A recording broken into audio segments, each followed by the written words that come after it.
It's time to go back to Indian cinema code because it's time for us to close the loop, and it's time for us to talk about Baahubali 2, the conclusion. This week on the Screen Sermon Podcast, it's B, your host Brandon.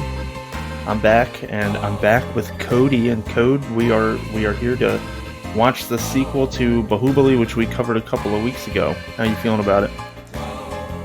Feeling great about it, man. Great to be back. Thank you for having me again. Yeah, I know that it's only been a couple of weeks, but I think as the time kind of goes by and we fill that time in with a couple of episodes where you're not on, it just feels like it's been a while since we've talked. Even though we see each other in messengers and such almost daily. So, Yeah. But I know the feel. It's been a while since Yeah. I've seen your actual face besides a very tiny icon on a phone. So, Right, exactly. And first of all, so I guess just to get disclaimers out of the way, so we will be spoiling Baahubali 2. We're going to take a crack at a different way of looking at the film in a review. We've been a bit Spartan about our review process in the past, where we're just kind of all over the place and we just kind of bring things up as they come along. This time we're going to literally just take the film beat by beat and just kind of explain, scene by scene, or, kind of chunking scenes together and just giving you sections of the film at a time. And then as the things kind of come up naturally, we'll just add in our little anecdotes and things like that, and then we'll kind of give a final word on it, I guess, at the end. Secondary thing that I just wanted to say is more of an apology. I recognized when I was editing the first episode, the first Baahubali film, a couple of weeks ago, that I am butchering the name and title, and very much like King of the Hill Americanizing it. So I think Cody was right on board by speaking it into the ether as the characters say it in the film, Baahubali. And then if you listen back to the Baahubali, the beginning episode review that we did a couple weeks back, pretty much every opportunity I have, I refer to it as Baahubali, which is just breaking it down and making it as Americanized as humanly possible. So I apologize for that. I'm going to try to be better this time. well, and I'm sure I'm not without sin either on that episode. I think when I was referring to, and I'll give it a better attempt this time, the Mahabharata that this was partially based on, I remember listening to that episode back and being like, wow, that was a labored pronunciation. I got all the syllables out, but it took some time. So we do apologize for our ignorance. We're trying, and we're trying to do it in our best, put our best foot forward and not insult anybody with our terrible pronunciations. But yes, at the end of the day, I'm sure we're getting some of these wrong. I'm still trying to master English, so... Yeah, no kidding.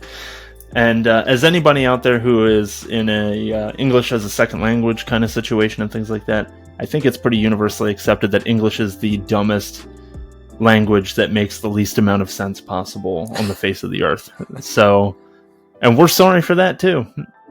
And we just keep making it worse. No cap. That's right. We keep reinventing ways to make language suck. So, Code, unless you had anything that you wanted to touch on, because I don't want to step all over your toes, were you all right with just kind of getting it started and getting into the film? Absolutely. Let's run right in here, man. Okay, so to start off, it had been a couple of weeks since I had seen Baahubali the beginning, and so I was kind of trying to give myself a refresher without feeling the need to kind of like read a breakdown of the first film. Well, luckily, the film, the second one, Baahubali, the conclusion, gives it to you right off the jump, basically, because they open on narration. It's essentially like voiceovers. So you're getting Sivagami, who is the woman from the cold open from the first film, who sacrifices her life to save Shiva, the main character as we come to know him. And then you're getting this cool credit sequence in the beginning they're doing this cool thing with like statues depicting important scenes from the first film, which I very much appreciated that they included Balaladeva wrestling with a giant bull as one of the statues. They go over the battle with the Kalakaeans at the end, with the big climax, which was just like a 30-minute war scene of non-stop action. Balaladeva and Bahubali's medal in battle. They're kind of, giving you recaps of all of these things. And then, of course, at the very end, the ladder, Bahubali's coronation, how he was selected by Sivagami to become the king of Mahishmati. And what I found myself struggling with right off the bat is trying to remember again, Sivagami is Bahubali's mom or aunt and things like that, and trying to figure out what her relationship to him is, because he refers to her as mother, basically. And I'm pretty sure, and correct me if I'm wrong, Code, Bahubali is Sivagami's nephew, but she nursed him and raised him as if he were her son. Is that right? Yes, I think that's the most important part. I mean, no, he's not her biological son, but she did raise him, right alongside Bala, her actual biological son. Right. And so we get to, so we're finally in, not present day, but we're in our current timeline that we're following. And we're still in the past, by the way, because the majority of the first film takes place in one timeline where we're following Shiva and his exploits. And then the last hour of the film, we go back in time to Bahubali and his story and how it related to the characters as we came to know them up to this point. And we basically stay with that timeline until basically once the credits start rolling, is basically when we come back to this story with Shiva and Katapa and Avantika and kind of the quote-unquote current timeline. Then the second film basically does the exact opposite, and you stay with Bahubali and the past storyline for 9/10 of it, and then literally basically the last fight scene takes place in the more future timeline to kind of wrap the story up. So I like that bit of symmetry that they did. When we go back, though, it was Sivagami, right? They're doing a devil immolation festival, which just sounds like the most metal, kind of cultural thing I've ever heard of. And from what I took from it, it happens every 26 years. They burn an effigy of the devil at Shiva's temple, which is located in the jungle. And there's a matriarch, or somebody is selected or chosen, and I forget why. I think it's in some relation to the royal family or the king. This woman, it's a woman, has to walk barefoot through the jungle, and it's something it's in a pretty amazing distance. And she has to carry a bowl of burning oil on her head the entire way, and then she essentially uses that fire to burn the effigy at the end of it. Do you remember how far she had to walk? I remember they ended up doing a close-up on her feet, and she looked like she was bleeding or something like that, like it had been a long time. I don't remember the exact distance, but yeah, it was quite a country mile. And yeah. And since you mentioned metal too, I wanted to say some of the lyrics in some of the songs in the early parts, especially when there's a battle coming up later, were so metal to me. Yeah, I wish I would have written some more down, but some of these two are damn, I feel like I'm listening to Amon Amarth right now. I am so hyped up right now.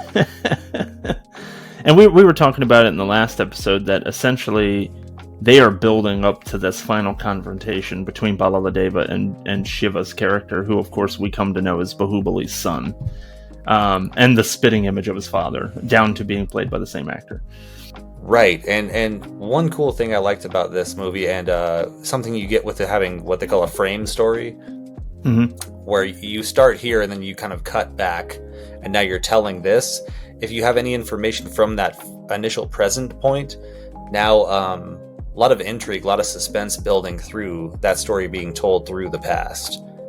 Okay. This one we know for sure from the very end of Bahubali, the beginning, that at some point Katapa is going to betray Bahubali the Older. That's how I've been referring to them, since they're both the older Bahubali. Yeah, I just say the elder and the younger generally.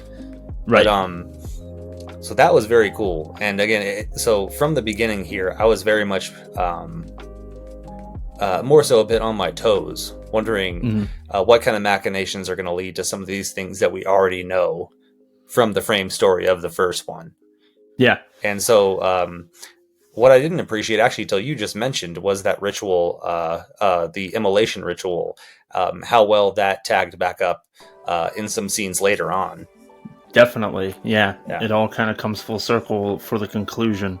And of course, and we'll get to it later, but we end up finally getting a way to kind of distinguish between the two versions of Baahubali, I guess, because obviously the father's name is Baahubali. He has a name that accompanies Baahubali as well, and I can't remember what it is, but we learned later on that Shiva, the character that we followed through most of the first film, his name is Mahedra Baahubali. And yes, so we finally had a way. Sorry. Yeah, sorry, go ahead. Oh, I was going to say, and the father is Amarandra. That's it. Yeah. So yeah, they finally give us a way to really kind of separate the two from one another, but it's like within the last 45 minutes of the movie. So it didn't really help. So they have, obviously there's people everywhere. There's all kinds of, they really treat this as a ceremony, so there's elephants and things like that. One of the elephants gets unruly and just starts tossing fools all over the place, yanking them up with their trunk and causing general destruction. I noticed the CG was better in this film overall, and I'm assuming it's based off the reputation that Rajmouli must have gotten off the first one, although I know that wasn't his first film, but this one definitely just seemed like it had more money poured into it. Yeah, sounds like he had a bit more of a blank check. I mean, not quite a blank check. Looking at the budget here, I think you had mentioned this with our review of the first movie, but they're not too much more than about 30 million, these movies, which is pretty incredible considering, you know? And I did notice too, like in the early goings, there was definitely, especially in some of those title cards, like you mentioned, some of the design and the CG work was, they had definitely upped their game. Also, for sure. You reminded me of one of my quick little hit notes here. For the early scenes, I had "Long live the Queen" and then "Elephants be crazy." Yeah, this elephant absolutely loses his shit. I don't even remember what caused him to get spooked. No, and what was raised a bigger question to me was how Baahubali cools him down, because he spills this big load of some kind of yellow spice. I didn't know if it was turmeric, maybe. Yeah. But I remember that mustard too. I remember I was like, I guess turmeric's kind of a kryptonite to an elephant, maybe. That's good to know. If I don't live too far from a zoo, honestly. So if I ever had to, yeah, it's like he put sleeping powder on him or something like that. He gets real groggy and lays down. It's really strange. And then, so of course, it seems like the elephant stampede is going to end up causing... Oh, so that's the other thing about this Devil Immolation Festival is the person who's doing this long walk is not allowed to break their stride or stop at any point. So, of course, it looks like this elephant is going to impede Sivagami's opportunity to continue with the festival. From stage right, all of a sudden you get these two enormous barred doors that just explode outward as Baahubali, with his superpowers, comes crashing through, and he essentially is pushing what looks like it's a very ornate, like a miniature temple or palace, maybe. Kind of reminded me of a parade float, just because it was a big representation of a thing, but it was on wheels. Pushes that out there. The elephant, of course, runs into it, and then Sivagami is able to walk very precisely underneath the archway that exists in it, so she never has to stop or walk. Very cool. Let's see here. There's a lot of hardcore chivalry in this movie. That's how I would I guess describe it. Almost all of it on the part of Baahubali. Yes. There's a few moments later I that really buttered my bread, as you might say. You know, like I was like in love with this dude.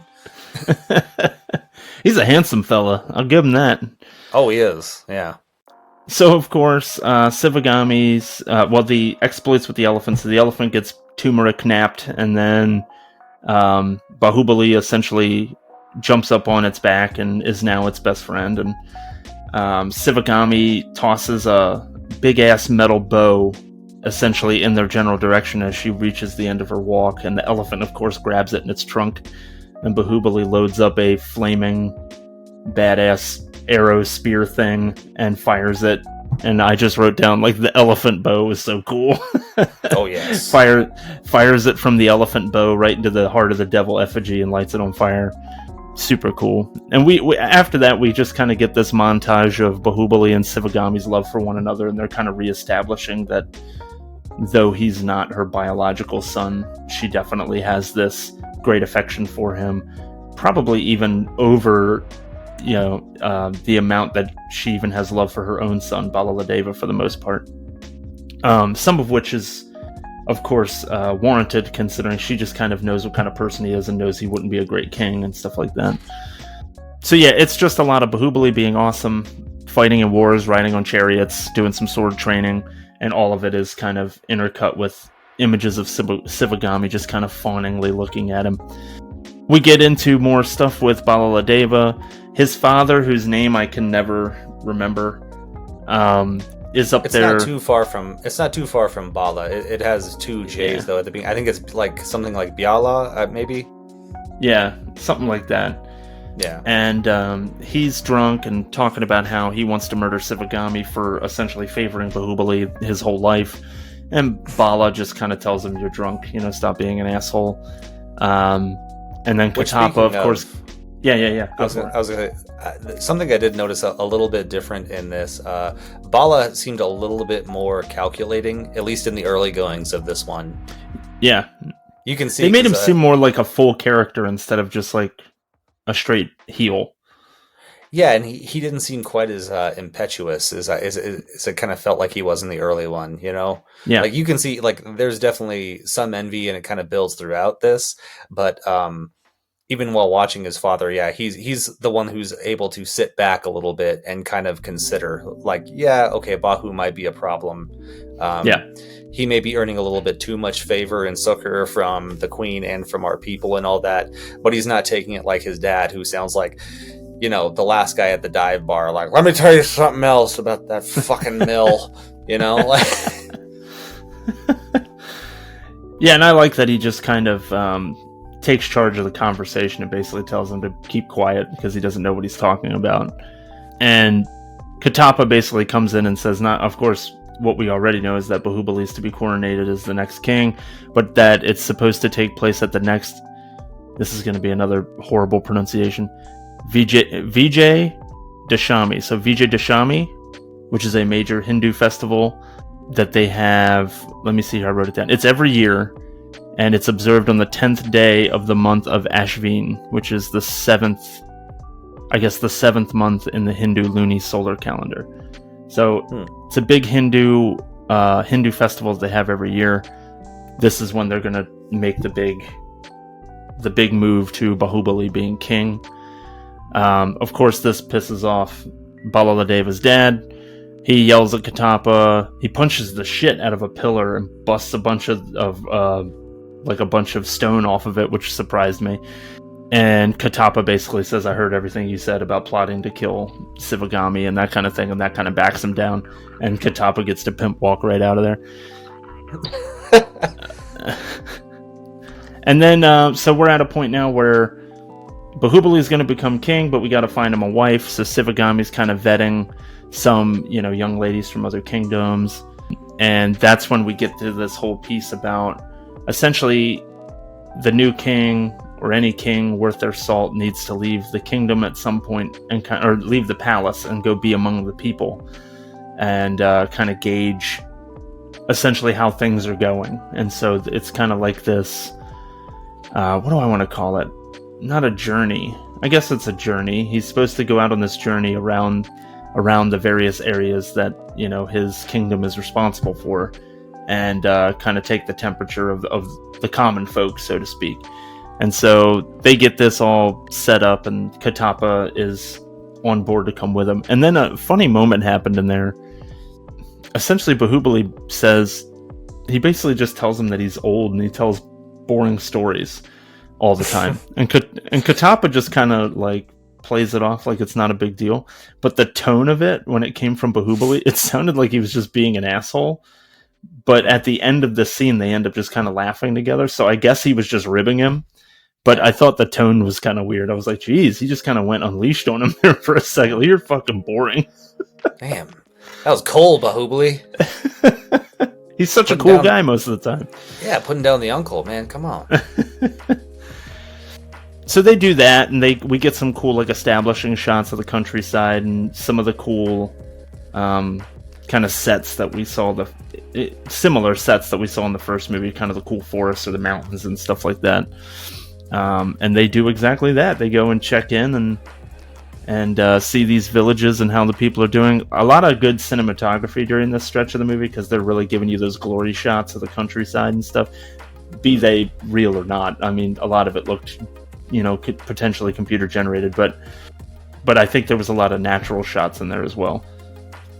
Yeah, it looked that way to me too, because again, either kudos to the animators, the cinematographers, editors, everybody, or again, amazing location scouting, or a combination.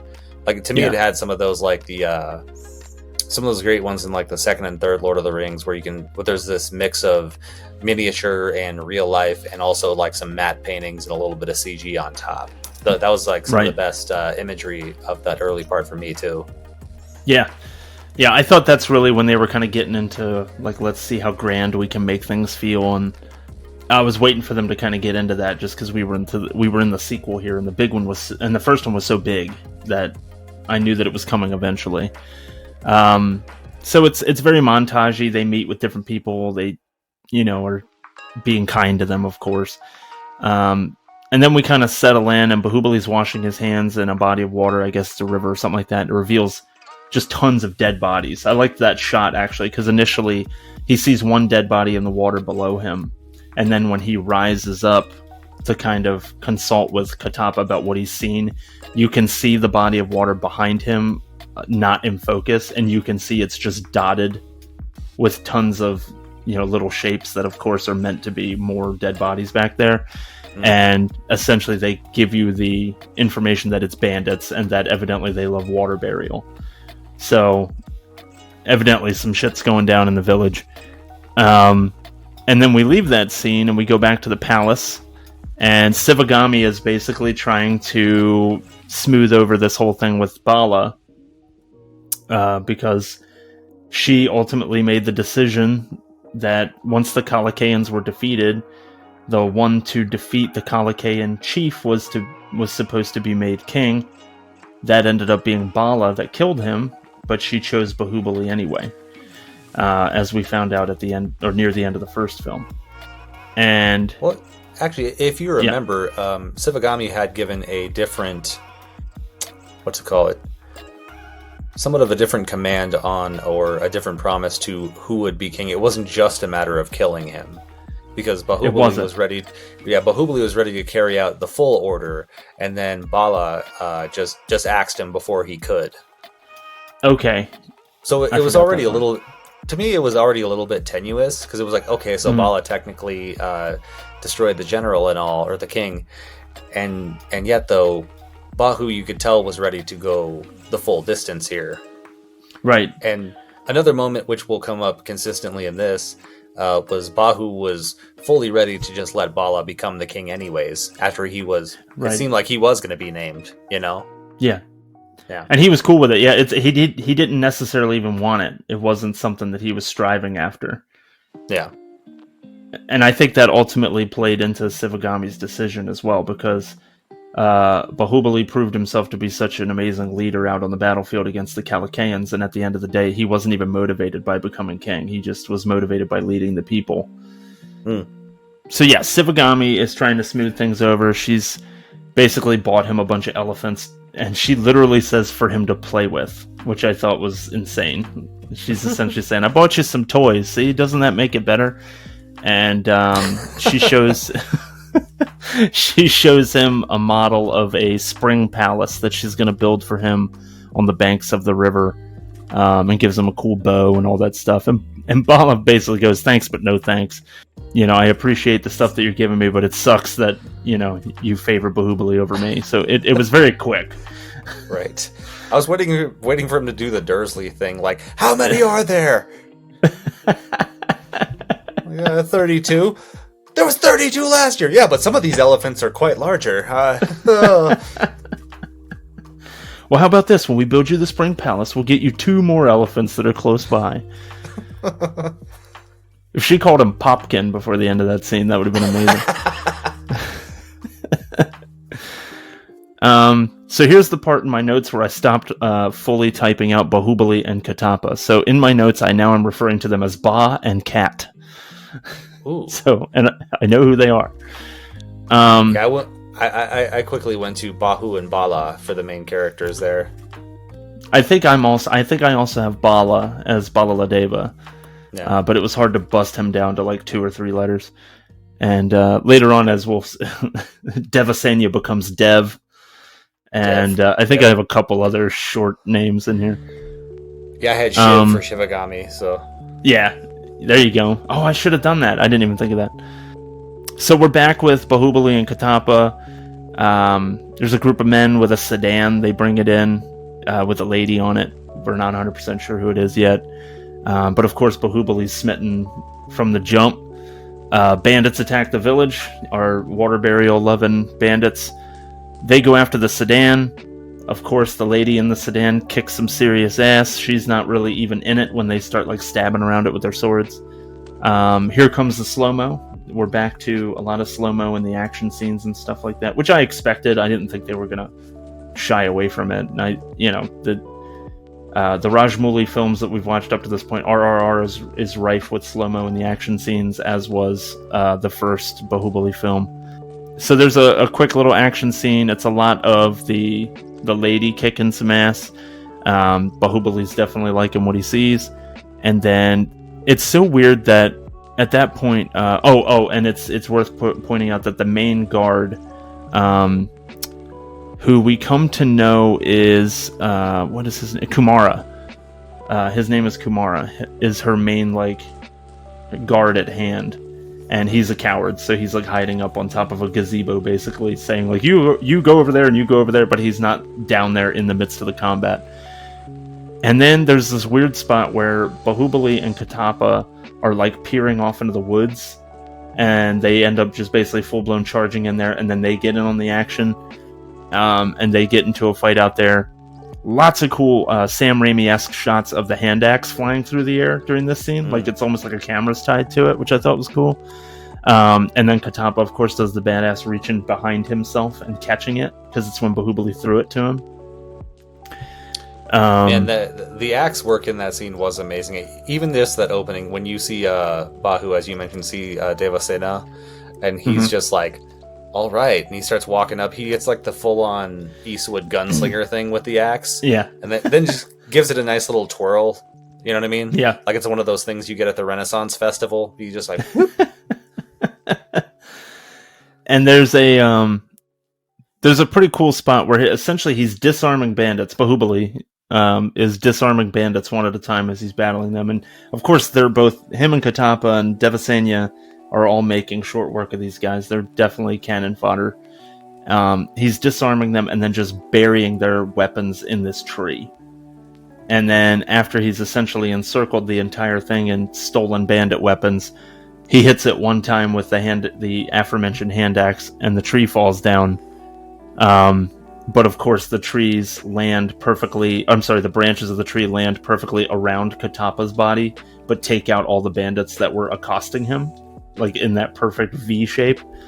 And he, of course, has a good laugh about it, and Katappa looks pissed. So, very inventive, like, little setups in the choreography here, and making Baahubali just look something other than human, and absolutely unstoppable.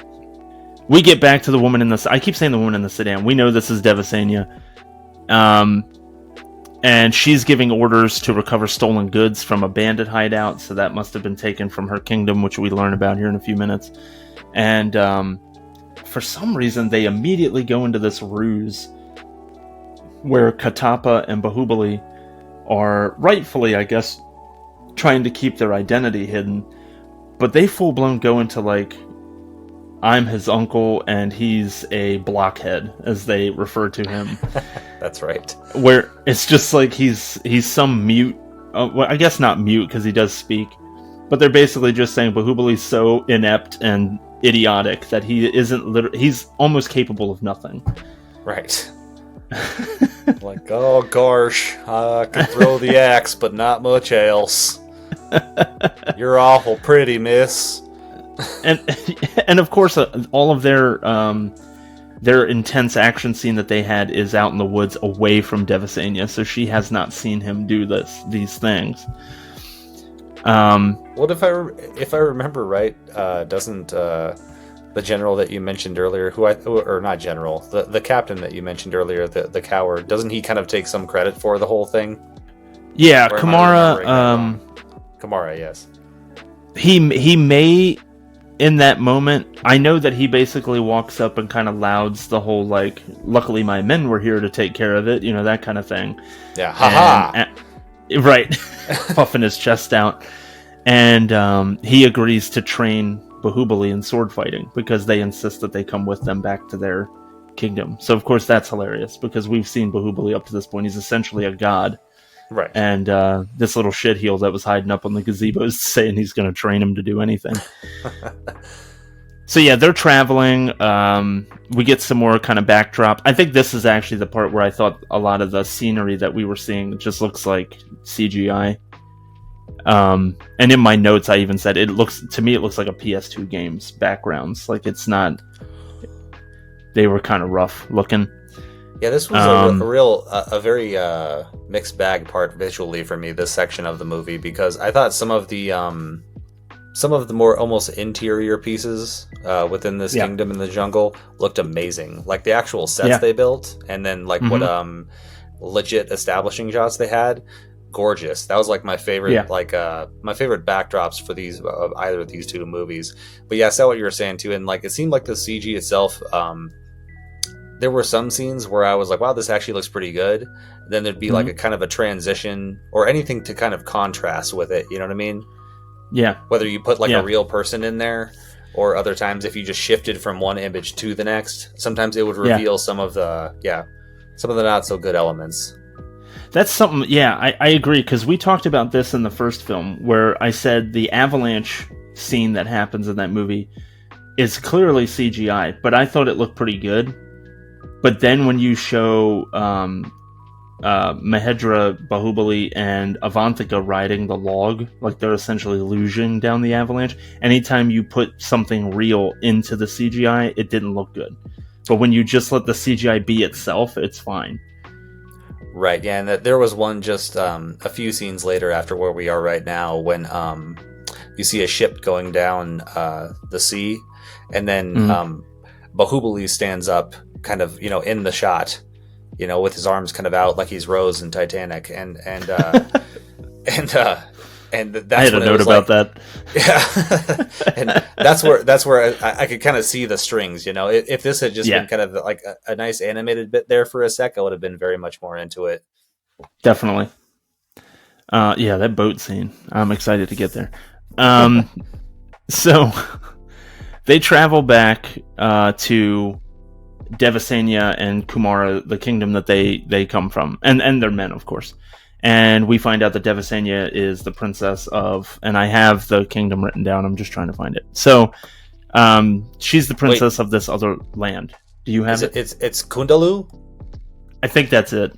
Okay. Or Kundala, or something like that? Yes. Kuntala. Yeah, Kuntala. Kuntala. Yeah. So yeah, she's a princess. Oh, I have it right here. Yep, in parentheses. We get a few quick establishing shots of the palace. Again, it's very cool looking and entirely different from Mahishmati, which I see like like the fire and water thing that we got from RRR. I kind of got that from this too. Like the kingdom of Mahishmati, it's the greatest kingdom. Like that's definitely how they promote themselves. But there's like a dryness to them. There's heat, there's fire. Everything is red and brown. Like everything is hot. Like it's how it all comes off. Then you go to Kuntala. Kuntala's out like in the jungle. There's water everywhere. It's green. It's lush. Things like that. So there was some nice, differences in understanding like this group of people comes from this area. This group of people comes from that area, and you can see these differences. Which, from what I read, was intentional on the part of Rajmouli. Like he made sure to separate the color palettes of both of those places. Well, that read really well. I thought. We get a little bit of an establishing thing here that they end up coming back to later, where she's having a hard time shooting 2 arrows off of a bow at the same time. And they're essentially telling her that it's not possible. So, of course, that's not even foreshadowing. It's straight up just like, okay, so that's a setup for Baahubali to teach her how to do it later. I was say, somebody said impossible, and Baahubali's ears pricked up very quickly. Objection! Yeah. He turns into Phoenix Wright in an instant. So yeah, we get more of Kumara's character talking down to Baahubali. I think this is where Blockhead gets said for the first time, if I'm not mistaken. And he's like trying to show him how to cut into a log, essentially on the ground. And he's trying to teach him how to do it, and Bahubali's like hitting it with the flat of his blade, just being, a smartass or whatever. But then, of course, he's watching Devasenya in the distance doing something or another, and distractedly he ends up cutting the whole damn log in half. So then he's scrambling to make it look like Kumara did it, and this, of course, gives Kumara a big head. So anyway, it kind of goes on when they're in their private chambers. Whenever they're amongst people, Bahubali's an idiot, and Katapa is his uncle, who's just kind of like, please take pity on him, he's a dumbass, that kind of thing. And then when they're in private, they kind of drop the facade. And Katapa is basically calling into question, like, why are you putting on this show for a princess of such a small kingdom? And I was like, I could have swore you started this, because I feel like Katapa was the first one. And maybe there was a conversation off screen where Baahubali was like, I don't want anybody to know that I'm essentially God, so keep it on the DL. And and then he breaks it down and effectively is saying, like, how do I explain love to a fucking idiot, is essentially what he's getting at. But he's really just saying, like, a slave, a 60-year-old man who is a slave who's never experienced love, like, how do I explain it to you, kind of thing. And so just when a man and a woman yeah, basically. Yeah. And it's this hysterical, absurd conversation about partridges loving each other, and it ends with Katapa saying, like, yeah, why don't we rip their feathers off and eat them, basically. It just turns into an animal. So then we get Kumara trying to replicate his stump cutting ability.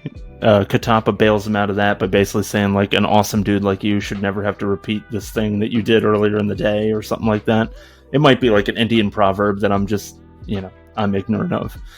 Oh yeah, he says it's inauspicious, which I thought was hilarious. And then the next piece that we get to is finding out that they're hunting for wild boar in the morning because they've been ravaging people's farms. So we go to that, and Devasenya is having a hard time hitting the boars with her arrows. Kumara is in the same chariot as Baahubali because Devasenya insists that Baahubali come with them. Essentially so that she can the only way to kind of make something out of this guy is to get him out there and get him trying some shit, is essentially her reasoning. And he's basically bumping into Kumara every opportunity he gets, which of course rights his aim, and his arrows are flying true and killing every boar in the field, and Devasenya ends up killing absolutely none of them. So Kumara looks like hot shit at the end of this. He looks like the strongest man in all of Kuntala. He can chop stumps in half in a single blow. He's killed every boar in the fields and saved all the farmers. Like, at this point, I don't know how Devasenya is not marrying Kumara. And it just seems like Bahubali's feeding into it. Well, and you can kind of start to see, too, that she's known Kumara much longer and is, like, when did this guy get the super juice? Like, this don't feel right. Like, he went 0 to hero real fast. Yeah, something's up. Yeah.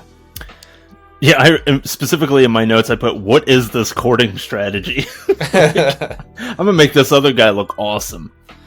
But that's an excellent point. He's obviously lived in the same, lived in Kuntala his whole life. And, so she knows better. Well, and speaking to, like, the overriding thing of this whole movie to me was Bahubali's character.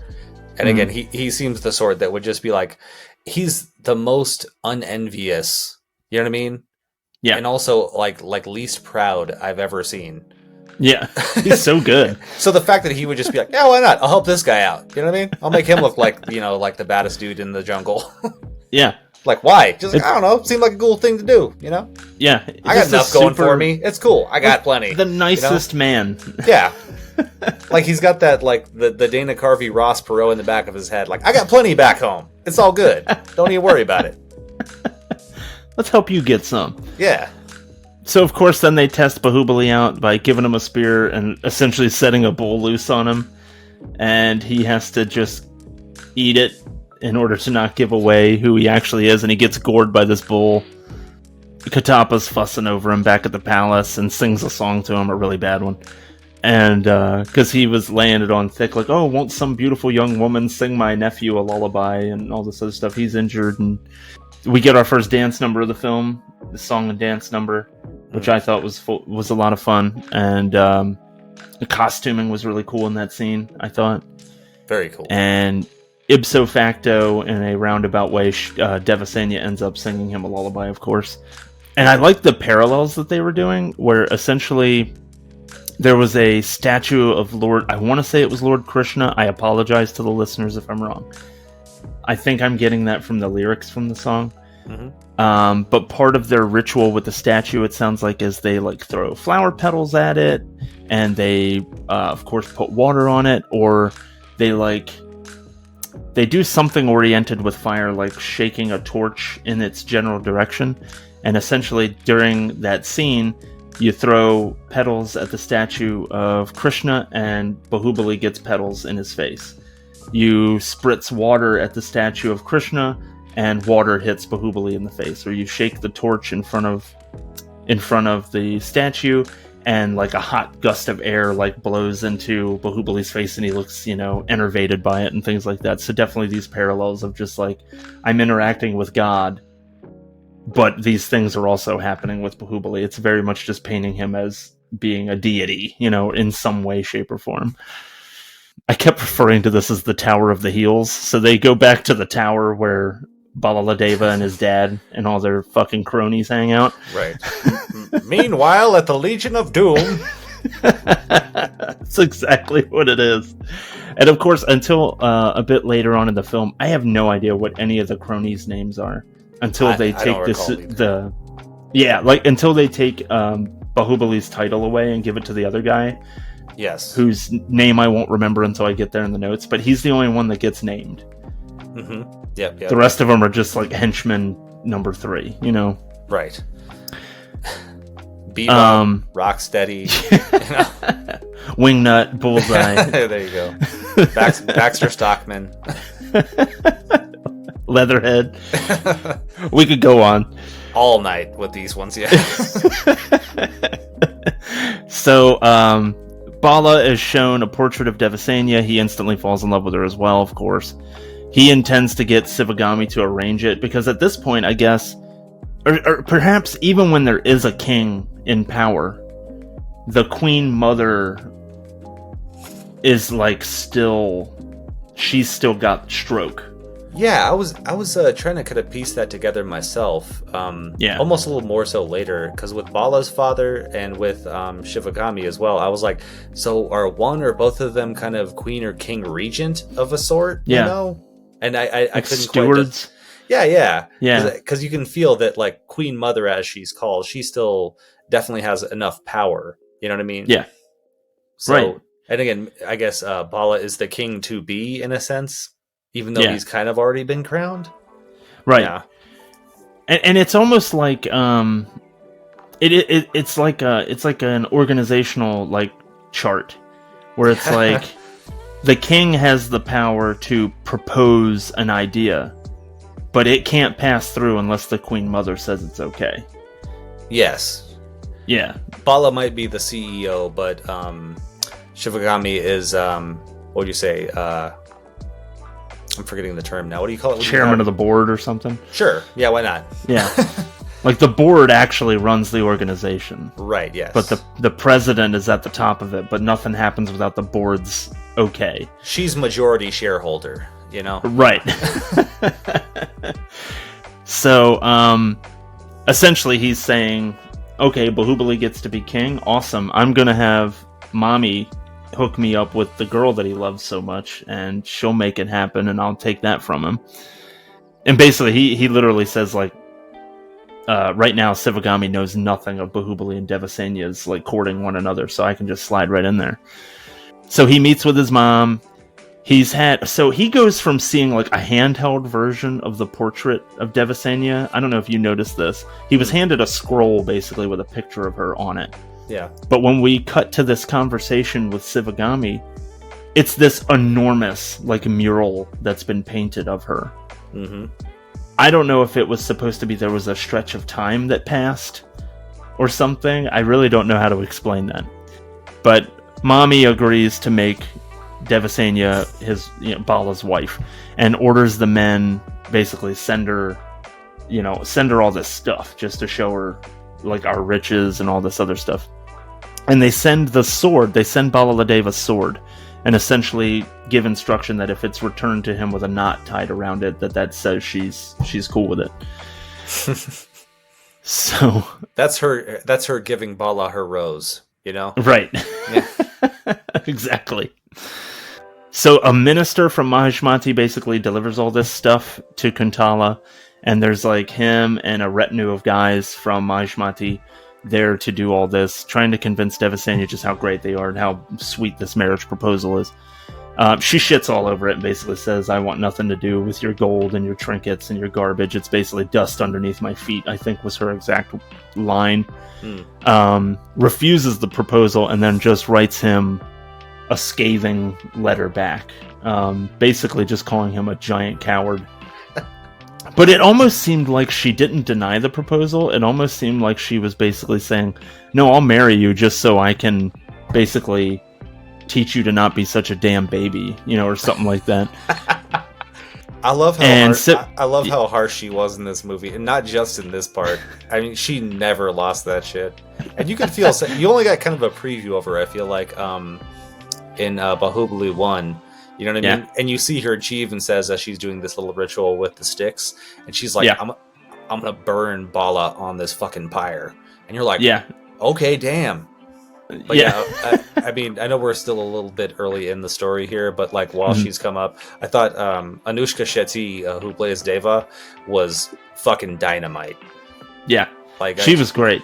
All of those just, like, those big ball temerity scenes that she had like that, I was like, get it. It's like when you see somebody cut just the hottest promo, like, mid-ring. Oh, yeah. I was just like, holy shit. I was ready to throw, like flowers and lays at her and shit. and it's very much like, as much as we enjoyed Avantika in the first film, and there is drastically little Avantika in this film. True. Because it takes place 25 years in the past. So I feel like Devasenya very, very much fills that role. Kind of like Avantika fills that role in Mahedra Bahubali's life in the more future timeline. He's got that badass lady by his side, and vice versa. So, well, and as we learn, this is the kingdom that Avantika and her people are trying to, I guess, do some justice by. Yeah. When we meet them in Baahubali 1. Yeah, so I guess their family must come from Kuntala originally. Yes. And then they were displaced after the later acts in this film. Just to jump ahead, they burned Kuntala to the ground later on, after Bala becomes king of Mahishmati. So they must have been displaced after that act, and then, of course, are still acting as agents in Kuntala's interests and its people's interests, and trying to rescue Devasenya when she's kept as a captive for 25 years. So obviously, Shivagami loses her mind, and this is the first of many scenes that I made a note about. Shivagami ends up, she really just has one move, and it's the wide-eyed, I can't believe you just said that stare. She uses that look a lot in this film. And it got to the point where it was kind of comical, because I just stopped taking her seriously as a character a little bit, and I was just like, okay, she's going to do the eye thing, and it happens. And it's pretty much every time her and Devasenya interact with one another. She just gets that, like, how dare you? You know, that kind of look on her face. She immediately calls for war against Kuntala as soon as she's just like, yeah, well, you know, your son's basically a giant nutsack. He's a coward. And she's like, and I know cowards. Right. I know a thing about cowards. Yeah, we got one of our own. So basically, at that point, Balaladeva's dad, I think, suggests that Baahubali be commanded to lead in the sack of Kuntala and to bring Devasenya in as Mahishmati's prisoner. So basically just making him burn everything down that he's just kind of gotten a foothold in, and you know, I don't even think this was an opportunity for him to like shit or get off the pot in terms of his loyalty to Mahishmati. I don't know that was ever in question. I think it was literally just a way to screw him over. Just like, oh, you love this girl and you're enjoying being in this place. Well, why don't you lead the charge against these people and then take that girl and bring her back here and put her in chains? Yeah, there was still a little bit of lack of information, I feel like, on both sides of the story right now. Mm-hmm. So again, you see people more acting, you know, as they would, you know, just based on the circumstances. And I hear what you're saying a little bit about Shivagami. She does get very big, although I must say I really felt for that character a lot in this one. Being torn in so many directions and being made to make these decisions that almost no one should have to make. You know what I mean? Between children, and also trying to consider how to uphold an entire kingdom or empire. Yeah. Yeah, she has a lot riding on her for sure. And I didn't mean to like shit on the character or the actor's performance. I didn't take it that way at all. No. Okay, good. I was just, she ends up using that and it's part of her repertoire. Like, it's definitely a weapon she should use when she's, you know, filming a movie. She just used it a lot in this movie. Mm-hmm. So at that point, we're given some overhead shots of the palace wall of Kuntala, some kind of like very establishing, like showing you the borders of the kingdom, and they very pointedly show you a dam, and it's like, okay, so that's coming into play. And we just gotta wait for that. Right. Treebeard walks past it. Oh, don't worry about this thing. Oh, this thing, yeah, I wouldn't worry about that. Yeah, it's good. So Kumara is talking some shit about how Devasenya must love him since she turned down Balaladeva's proposal, and then some other guy basically tells him that he's in love, or she's in love with the blockhead, and he literally puts it that way, and of course he's pissed off. At that point, Katappa has to reveal to Baahubali in a separate scene, and I think in this scene Bahubali's doing laundry. It's in like a very weird like machine where he's got to kind of turn it by hand, and it very much looked like a washing machine, like a I know what you're talking about. Yeah, like an early version of a washing machine. Yeah. And Katappa basically has to admit to Baahubali that he messed up and misread the entire situation about the marriage proposal, thinking that it was about Baahubali. And they hear a sound in the distance, and we're basically getting into Kuntala versus Mahishmati time. So Bahubali's trying to get to Devasenya's room in order to protect her, warn her, whatever. Kumara stops him in the courtyard, and Baahubali responds by literally picking up and hurling a fucking chariot at a group of attacking soldiers, but over Kumara's head. And at that point, we see that this enormous group of... Well, it's an army. I mean, it's a straight-up army from Mahishmati is attacking Kuntala. And Katappa and Baahubali start wrecking shit. And this film starts... And what I've known now, watching 3 Rajmouli films, gets into what he's really good at, which is these really great and intricate action scenes. Just highly choreographed, and the way that all of the the follies of the enemy soldiers kind of lead from like one to the other, and you're just stacking these guys up on one spear and all that kind of stuff is so fun to watch. Well, and once again, providing something that was pretty innovative and something I flat had never seen before. Because the geography is such where there's these kind of almost this winding trail, not quite switchbacks going up the hill. And Baahubali answers this army by sending what looks like 1,000 bulls down this trail. And not just bulls stampeding, but bulls with horns lit aflame. Yes. I was like, I never have ever thought of that before.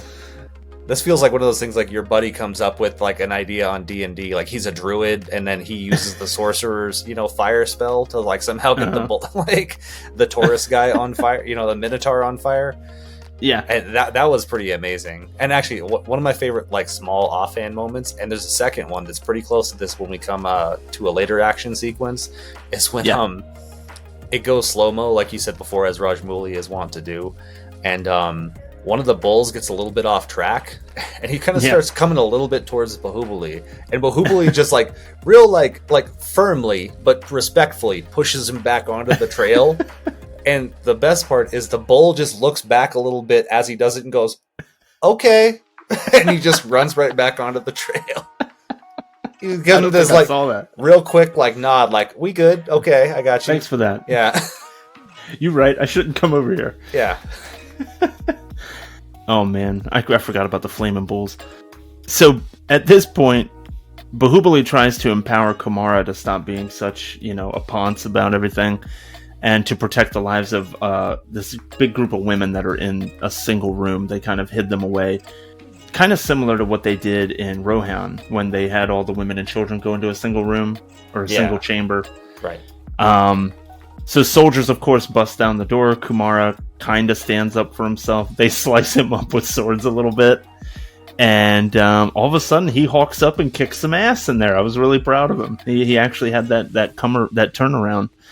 Well, and with some inspiration from Baahubali, he gives some kind of a great pep talk about it. And Kumara breaks out his like a little, very small little like knife. Yeah, it was given to him by Baahubali. Yes. Yeah. And breaks it out and just does everything you can with it, Yeah. Really throws down.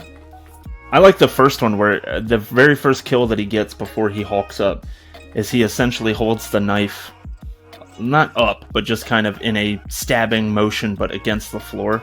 And he trips one of the attacking soldiers, and the dude just falls face first into the knife as he's holding it.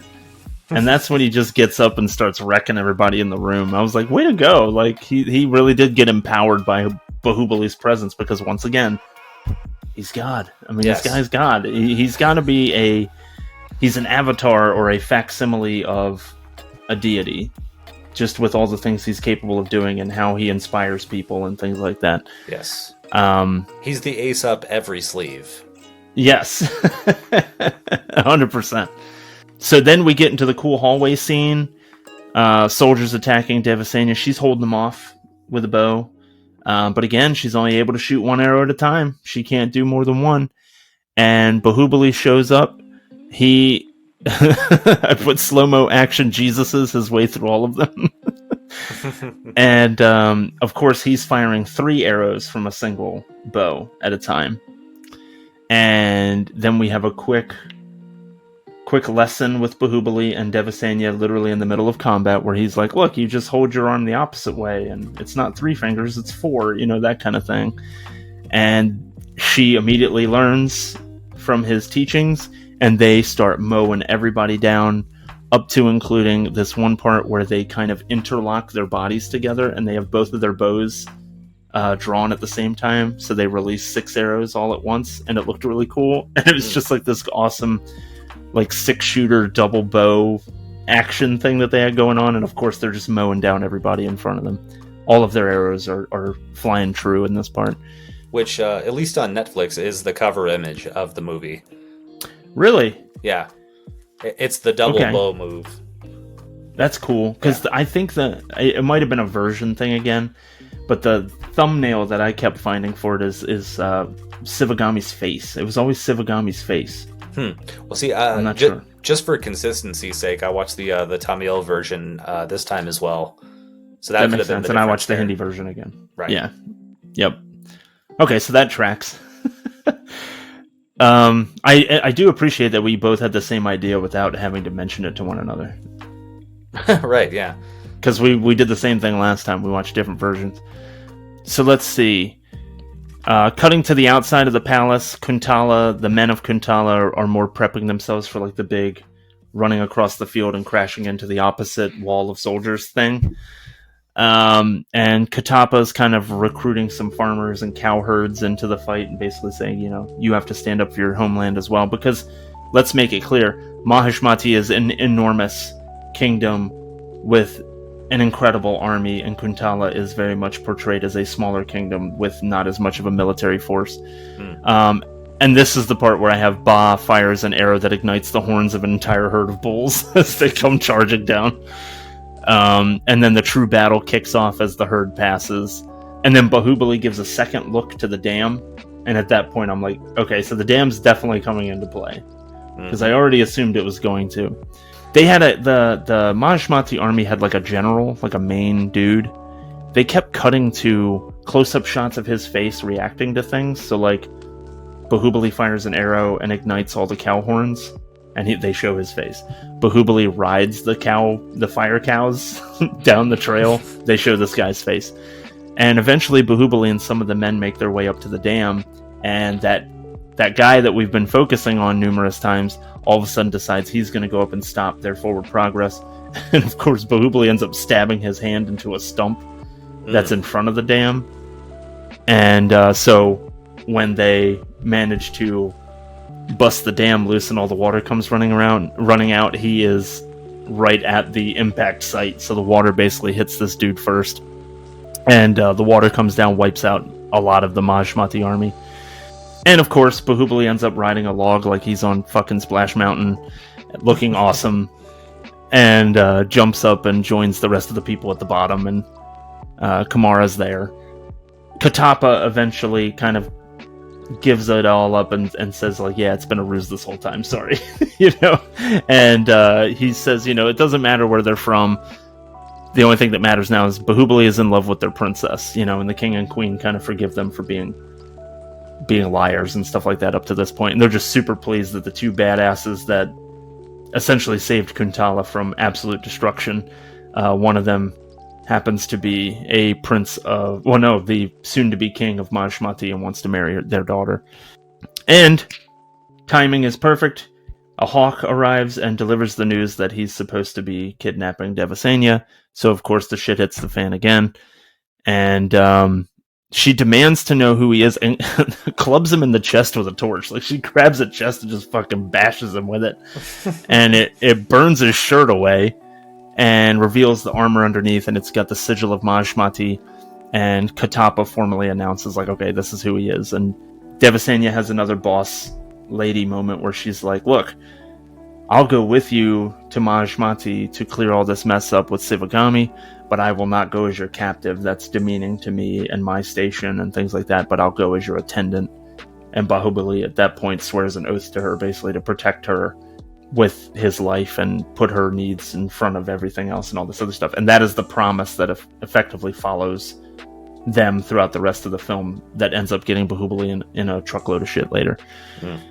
This is the point too where I feel like if word had gotten back to Bala and Shivagami that, like, wait, our whole army was defeated by who? Yeah. Some tiny army?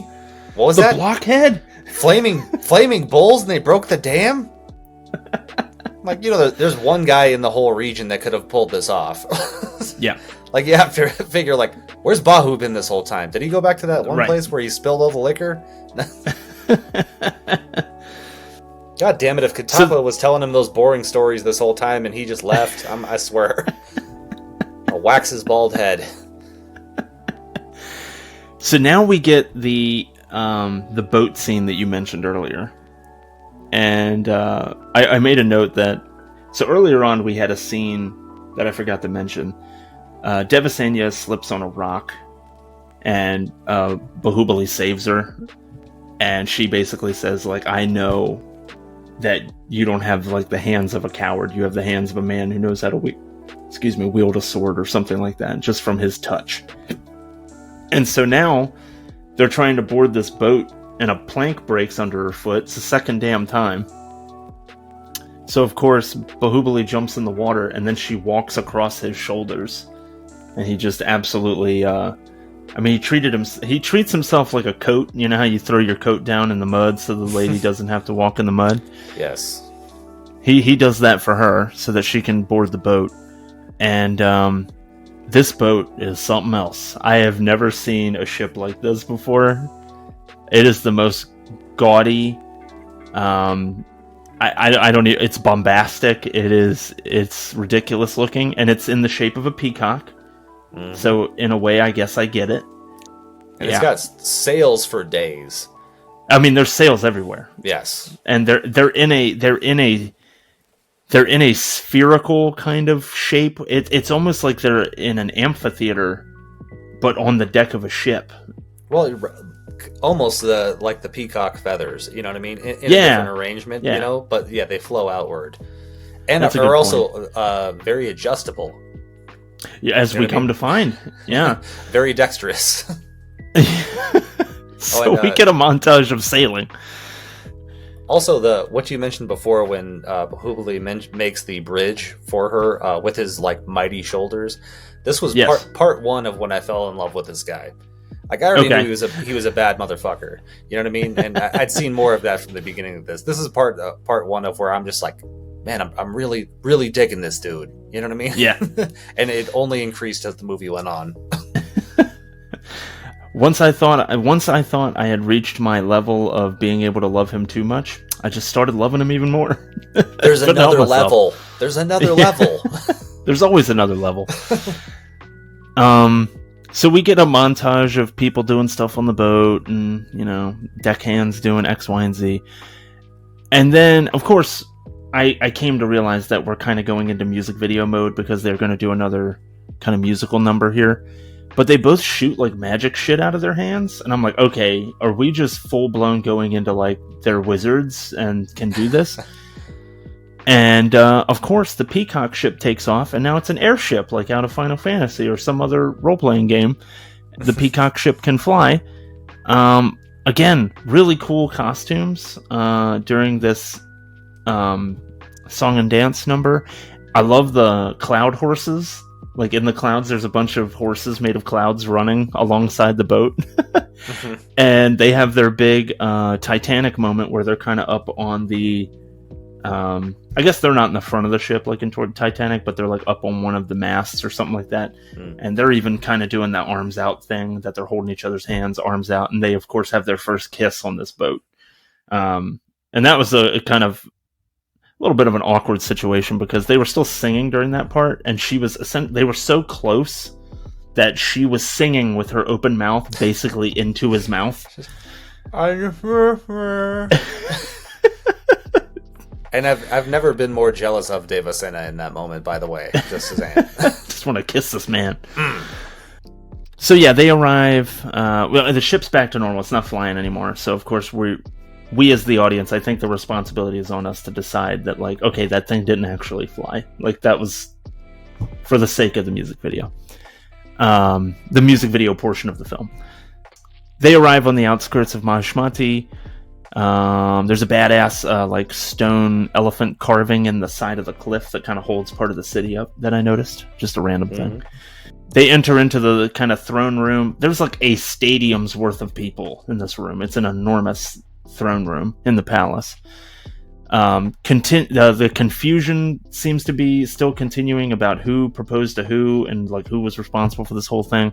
All seems to be forgiven, and then Katapa reveals that he was the one that caused all of it in the first place, and Devasena goes into her promo mode and starts mouthing off about having a choice. Like, this isn't something that's set in stone. You don't just send me a letter saying that I'm going to marry somebody. Like, I get to choose yes or no.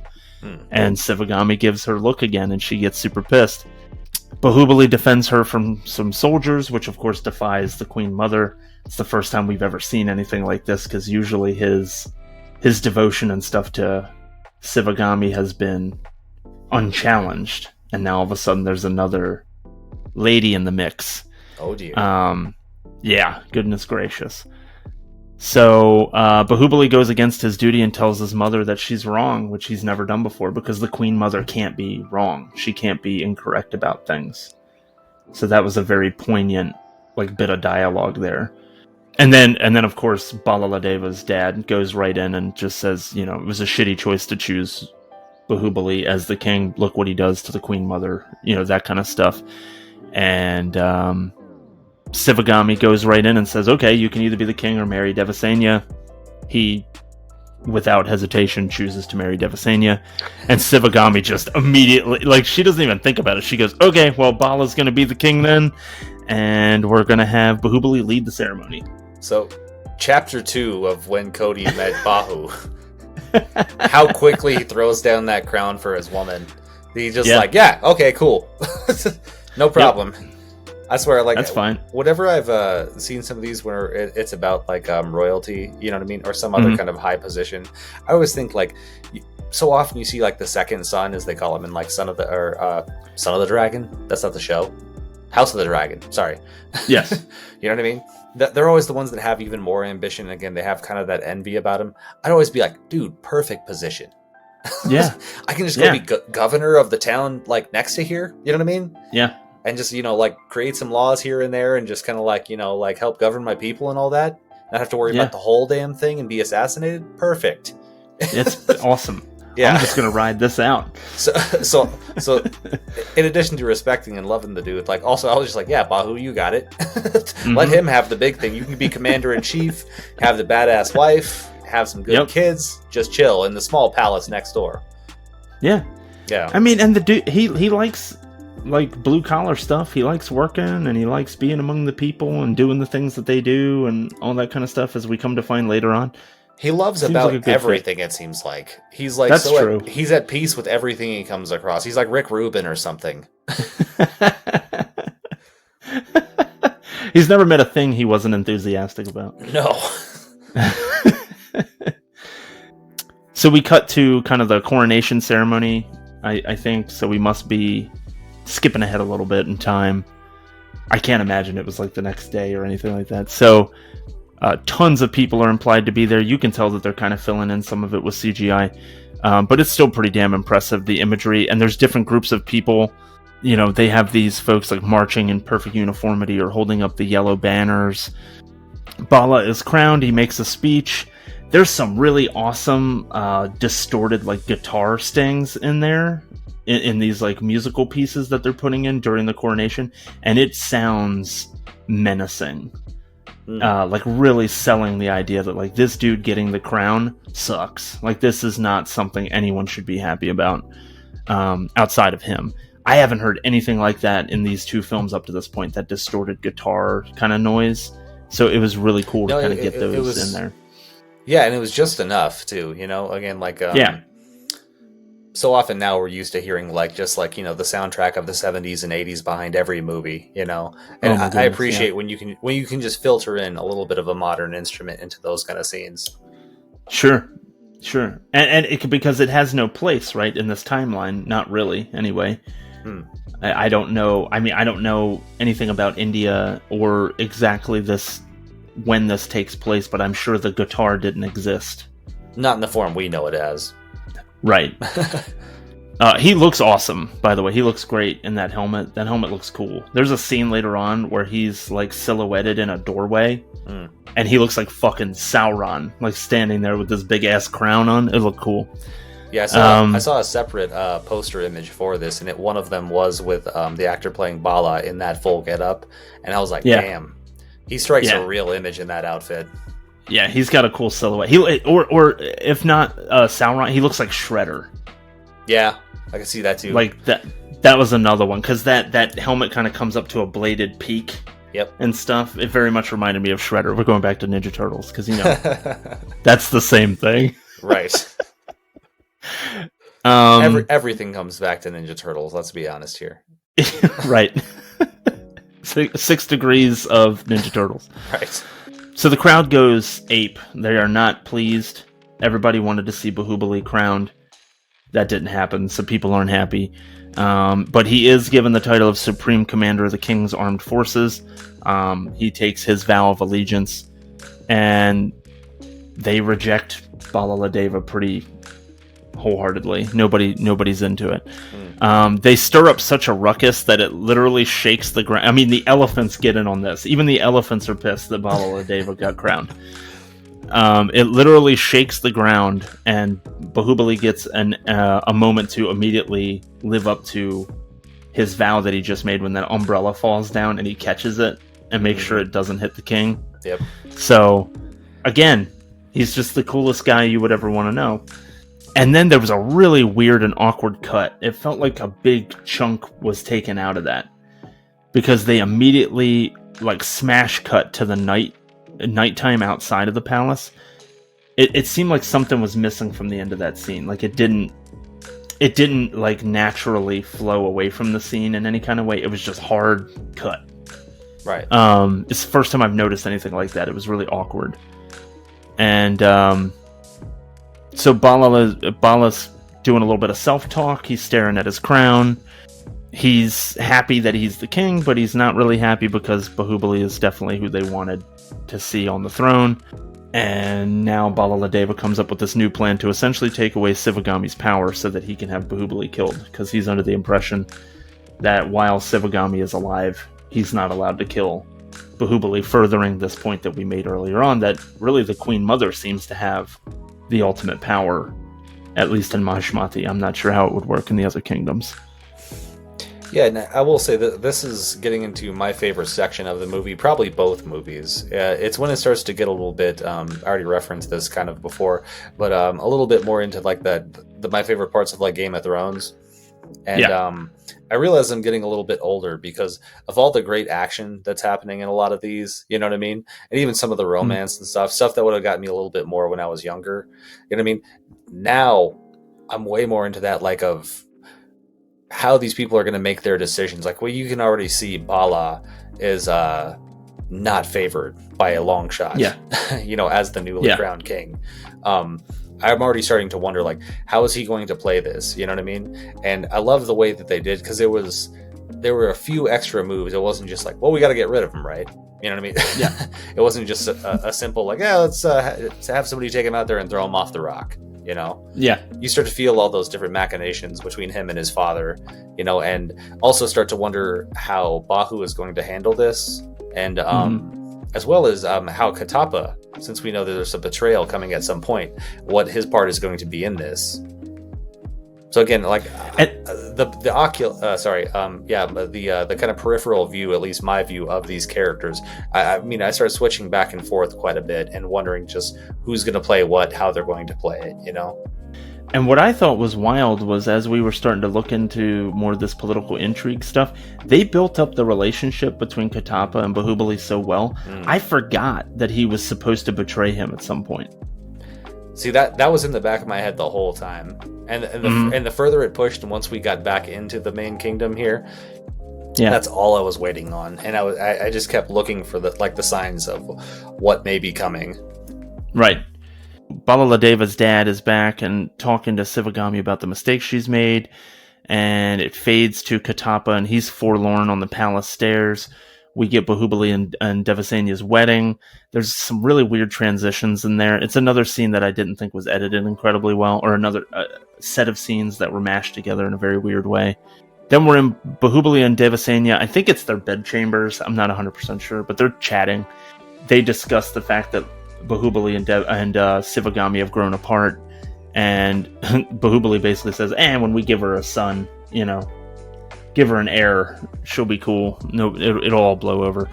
And then the next thing we know, we're fading to the baby shower. So we're at the baby shower now. Mm-hmm. So it's I want to guess. So I've got 2 kids, so I got to base it off of that. I would guess she's about 6 months pregnant, maybe 7, based on how she's looking. So we've had quite a chunk of time pass with Bala as king.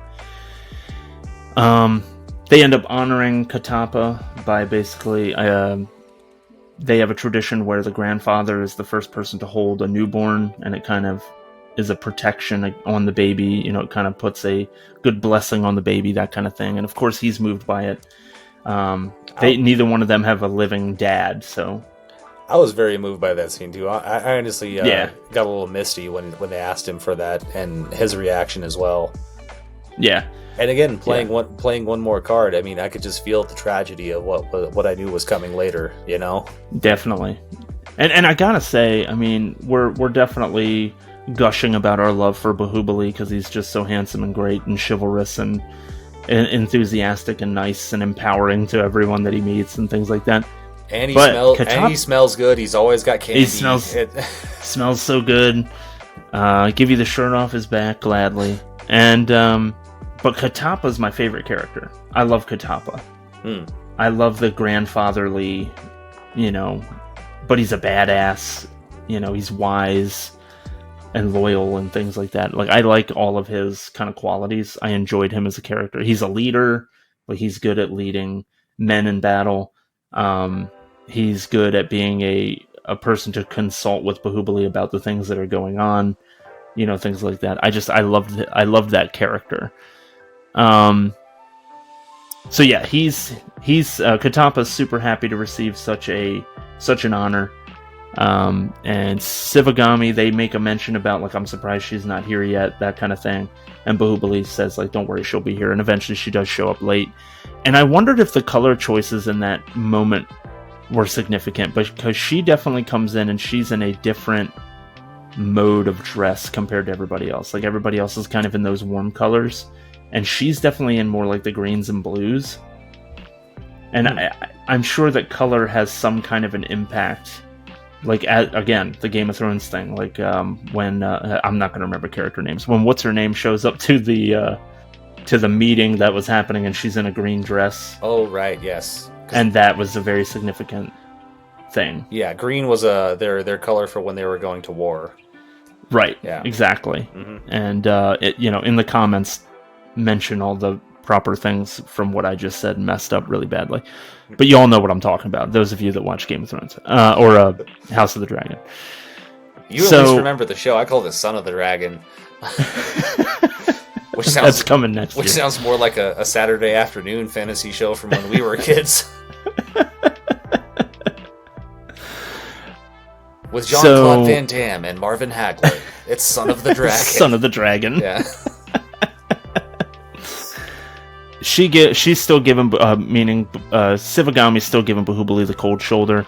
Kamara shows up to the baby shower. He's like the awesome uncle that everybody's looking forward to showing up now, because he's a total badass. He killed a tiger by himself and then brought the baby its pelt. Like, he's blown up into, you know, being an absolute cool character as well, even though he's kind of tertiary. You don't see him a lot, but when he's around, it's like, man, he was really inspired by Baahubali and never really looked back, which is cool. Balaladeva arrives, and his gift to Baahubali, or rather to Devasenya, is to remove Baahubali's duties as Supreme Commander and give them to Satupati. So that's his name. That's one of the cronies, one of the little toadies up in the Legion of Doom. Right. With Balaladeva and his dad.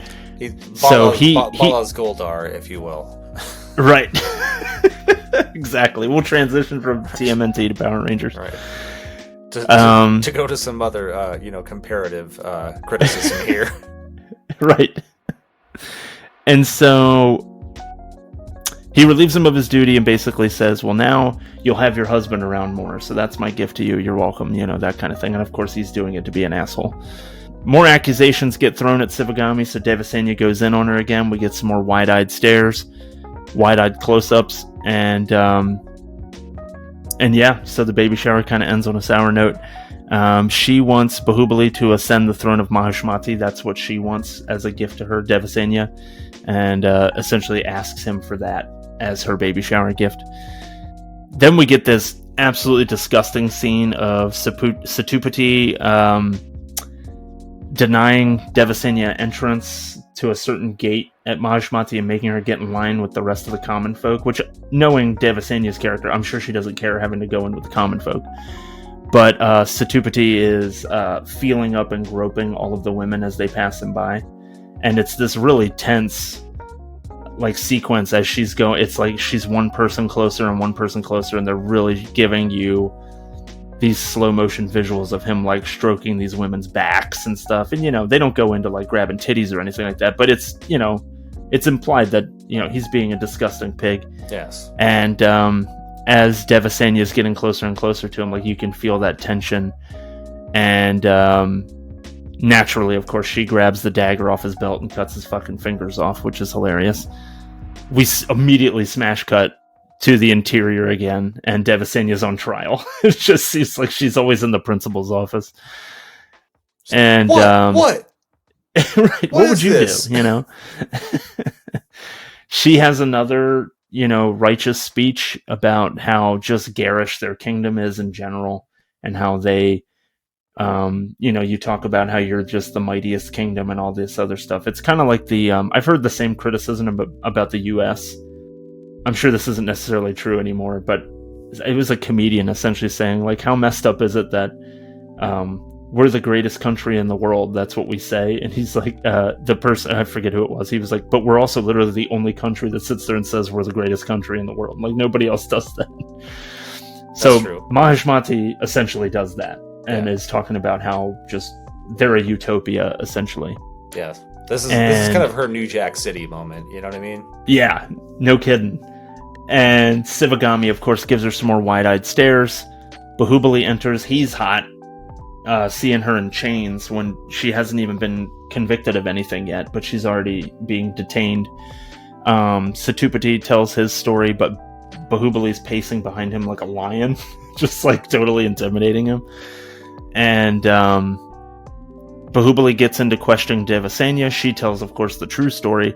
And right there, Baahubali beheads Satupati right in front of everybody, right in front of the court. The royal family members that commit treachery against Mahishmati are banished from the palace. So, of course, he wasn't given carte blanche to behead whomever he wants. So they're basically saying he just committed treachery. Baahubali at that point promises to serve and protect Mahishmati, even though they're turning on him, basically just still being the coolest guy in the room. And again, just being super enthusiastic, like, that's cool, we'll just make our life outside of the palace, but I'm always going to be with you guys, even though we can't be cool right now. Maybe we could be cool later. It's that kind of thing. He's like, just keep living, man. He's just rolling with it like he's Wooderson. But oh man, and you really just like nailed it home for me. If this was made in America, if we remade this film, which would be a terrible idea, it would have been done in the 90s. And Baahubali would have been played by Matthew McConaughey. That would have he would have kind of been perfect. You know what I mean? Perfect for this terrible remake we're talking about. Yeah. Rewinding just a little bit. Another good thing, I mentioned this a little bit in that last sequence in Baahubali 1, but I did like that scene that you mentioned when we keep seeing the guy feel up the women, because you see Devasena and she's already witnessed this, so something's gonna happen, but you don't know what yet. You know what I mean? Like, it's a nice little like half suspense there. You're like, oh shit, and you can already feel there's probably gonna be consequences past this, and there are.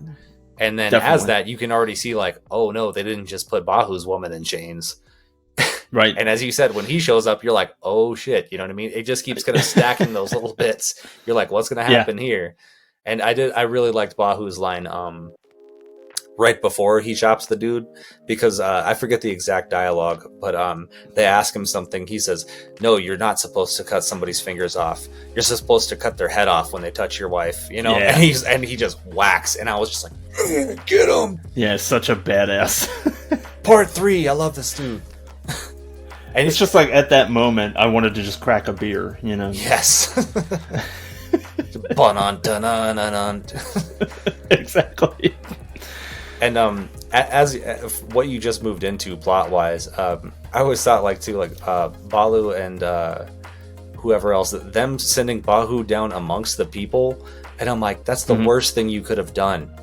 This guy, you've just made him more of the people's champ, because he's going to go down there, make it better, perfectly integrate and synthesize with these people, and they're just going to love the shit out of him even more. Even the one guy can't wait to be neighbors. Yes, the one dude even says, he's like, dude, let's rejoice. He's coming to join us now. party. Bahu's with us. Yeah, that guy was the voice of reason, because at first there's a lot of dismay about, like, I can't believe you're banishing him from the palace and all this other stuff. And then, yeah, one guy stands up and he's like, what are you talking about? Like, we're about to live with God. Like, he's going to come live with us. This is amazing.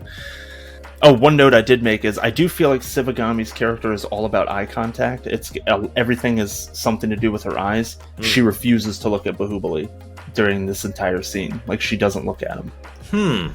So I thought that was very important. Nice observation. Yeah. Thank you.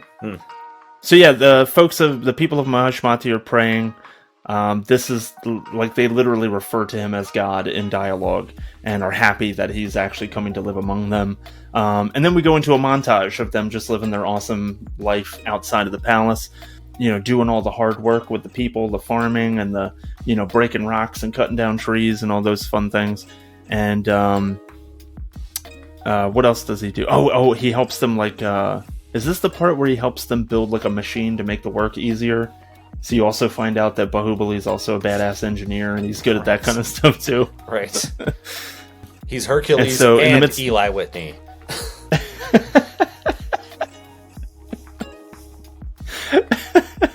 What a mashup. And he smells good. I'm just saying. In the midst of all this, the heels have moved from their Legion of Doom tower to a cliffside spot. They're overlooking the village, and basically just talk about as long as he's alive, the people will always see him as king and never Balaladeva. And then I put in here, Baahubali also plays a mean horn while the people celebrate. When he was blowing on that horn, I don't know what kind of horn it is, but he's pretty good at it. Because why wouldn't he be? You know what I mean? He must be incredible. He reminds me of our friend Alex, who's just everything he touches, he's great at. That's a good comparison, actually. and you know what? Pretty much everything. I love everything about Alex too. He's like a really great guy and super accepting. Also smells good. Maybe he's also incredible. Yeah. Also has a way with facial hair. I mean, honestly. There you go. So maybe there's some correlation there as well. We'll have to see. So that's what the American version of this movie would be about. It would be about Alex's life instead of Baahubali. Right. And since you love the original character so much, you could play Katapa. There you go. Yeah. I could be Alex's kindly uncle. There you go. There you are. I'm in. Let's do it. So we're at a nighttime scene. There's a statue of Shiva I recognize from the Six Arms. She's holding a trident and a sickle, you know, stuff like that. At least I'm pretty sure it's Shiva. It's very possible that there are more than one six-armed god in Hinduism. I'm not 100% sure. Comment and correct me. I would love to know. So let me know. And Balaladeva is here. There was an attempt at assassin in the crowd when Baahubali was playing his badass horn. And he's basically giving a report, letting him know that he was unable to kill him, and here's why. And Kumara is there eavesdropping, and so this kind of got me. This ruse actually ended up working on me. All of a sudden, Bala's father is not okay with having Baahubali murdered, which made no sense to me at that point. I was like, but this whole time, he's been working against him or whatever. And Bala, of course, kind of like, I think he bitch slaps him or something, or shoves him or something like that, and basically tells him you better get on board, Train's on the tracks and it's coming through, so you need to either get on or, get the hell out of the way. And so Balaladeva wants Devasenya and the baby killed as well as Baahubali, just wipe out the whole family. And Kumara ends up meeting with Bala's dad after he leaves the scene, and he's like, hey, I just heard everything that y'all said, and Balaladeva is the one that needs to die. And I even wrote in here, I was like, what happened to this character? Like, that's right, it was his dad that said he needs to die. And I was like, what happened? All of a sudden he turned on him. And he says, Kumara, I think you would be the perfect person to do it, now that you've ascended to badass status, I guess. So this little ruse, like I said, it got me. I feel like Bala's dad, when he did that scene, he may as well have just slithered up next to him and then kind of like whistled in his ear with his tongue. I will say, like, I could definitely smell something in the water, and by the end of that scene, I was like, oh, the fix is in. Yeah. I should have known better, but for some reason I bought into it. I don't know why. We are now in an interior scene. There's a secret door to get into the palace that Bala's dad shows Kamara and his fellow. He brought a few men with him to help, basically. And they're in the bedchamber. He and his men are going to, like Nazgul, the bed. And of course, it's nothing but pillows under the blankets. And damn it, he was made of feathers the whole time. Kamara's men are then killed in the dark, and then this was probably my favorite image from the whole movie. All the men are killed in this dark room, and then all of a sudden the light slowly gets brought up, and it cuts over to Balaladeva, and he's pouring a bowl of oil over like a brazier. And so as the fire intensifies, it gets brighter on his face, and he just looks like Satan. Like, such a cool shot. That was pretty great. Yeah. And because they hold on it too. They give you like 2-3 full seconds of just watching him pour this oil on the brazier, and that's a long time. I mean, especially considering how quickly and rapidly cuts happen in movies these days. Kamara fights Balaladeva's men. You know, he's very brave and things like that. And of course, Bala's dad reveals that it was all a ruse at that point. And I'm like, I'm an idiot. I don't know why I bought into that, but I did. And that essentially they're going to now use Kamara's attempt on Balaladeva's life as a reason to have Baahubali executed because of his connection to Kamara. They then kill Kamara, of course. Then Jack Ruby showed up and shot Kamara. But I did say, I said, so wait, the interaction between Balaladeva and his dad from earlier on at the statue of Shiva, did they effectively stage that whole conversation because they knew they were being eavesdropped on? It seemed like it, and you know what kind of keyed me into it? Because like I said before, like earlier on in this one, Bala did seem a little bit more thoughtful and calculating, and yet suddenly he starts to sound like a Bond villain, you know, where he's like, now to announce the entire plan. You know, like, and then we'll feed him to the octopus. Ha ha ha ha ha. You know, kind of a thing. And I'm like, why is he doing this so broadly? And then once I realized they were being listened on, I'm like, oh, okay. Yeah. This is a smokescreen. It made more sense. Yeah. So we cut to an exterior of Mahishmati. Thunder is rolling in the distance and things like that. Really kind of foreshadow, or like this foreboding feeling that bad stuff is about to go down. So back to Balaladeva's bedchamber. There's dead bodies all over the floor. There's blood smeared all over the stone and all that stuff. And Balaladeva and his dad are talking to Sivagami. And the realization then sinks in to the Queen Mother that, like, I'm going to have to kill Baahubali. And she passes out from the emotion of that. And, like, even though she was pissed at him and all this other stuff and hadn't talked to him and, you know, what could have at this point amounted to, 9 months. I mean, it's been almost an entire pregnancy, and they have not seen eye to eye and stuff like that. But still, the thought of killing her son causes her a lot of grief, and so she passes out. They cut to the exterior, and there's that thing on the palace at Mahishmati. It looks like a crown. It's near the top, and it's always on fire. Have you noticed that? Yes, yeah. I'm sure it's intentional. It's just something... this is when I finally noticed. I'm like, that thing is always on fire, whatever the hell that thing is. So back inside, Sivagami is essentially laying out, like, if we have Baahubali killed, you're going to have civil war, and that's not good for the kingdom. And basically says, yes, Baahubali needs to die, but Balaladeva can't have anything to do with it, because if the king has Bahubali's blood on his hands, the people will revolt against him and stuff like that. And we don't want to ruin his already great rating with the people. You know what I mean? Yeah, his approval ratings are already sky high. We don't want to mess with that. Yes, exactly. I will say that this is one part where strained, I guess, maybe credulity just a little bit for me. Shivagami knowing Bahu as long as she has, knowing his character. I mean, just me, like, watching this movie of him, like, what a principled person that he is. The idea that he would, attempt an assassination after he's 2 or 3 times now gladly just stepped aside. Yeah. And 2, send somebody else to do it. Yeah. You know what I mean? If Bahu wants both very out of character. If Bahu wants a single guy dead, believe he will be the one to go do it himself. Absolutely. And take whatever comes with that. You know what I mean? Whatever consequences. So that part to me, I was like, I'm surprised that Shivagami would actually believe this to be true, Yeah, and to that point, it would not have been done in the dead of night. He would have done it out in the middle of the courtyard in front of everybody to see. Oh yeah, he'd have been out there challenging him like Brad Pitt yelling Hector, and troll. Yeah, like love that. But yeah, so that part to me just seemed a little bit out of character for Shivagami. I thought it felt more like it was in service of the plot than the characters, just a tad. That's an excellent point, and it really does kind of make her look.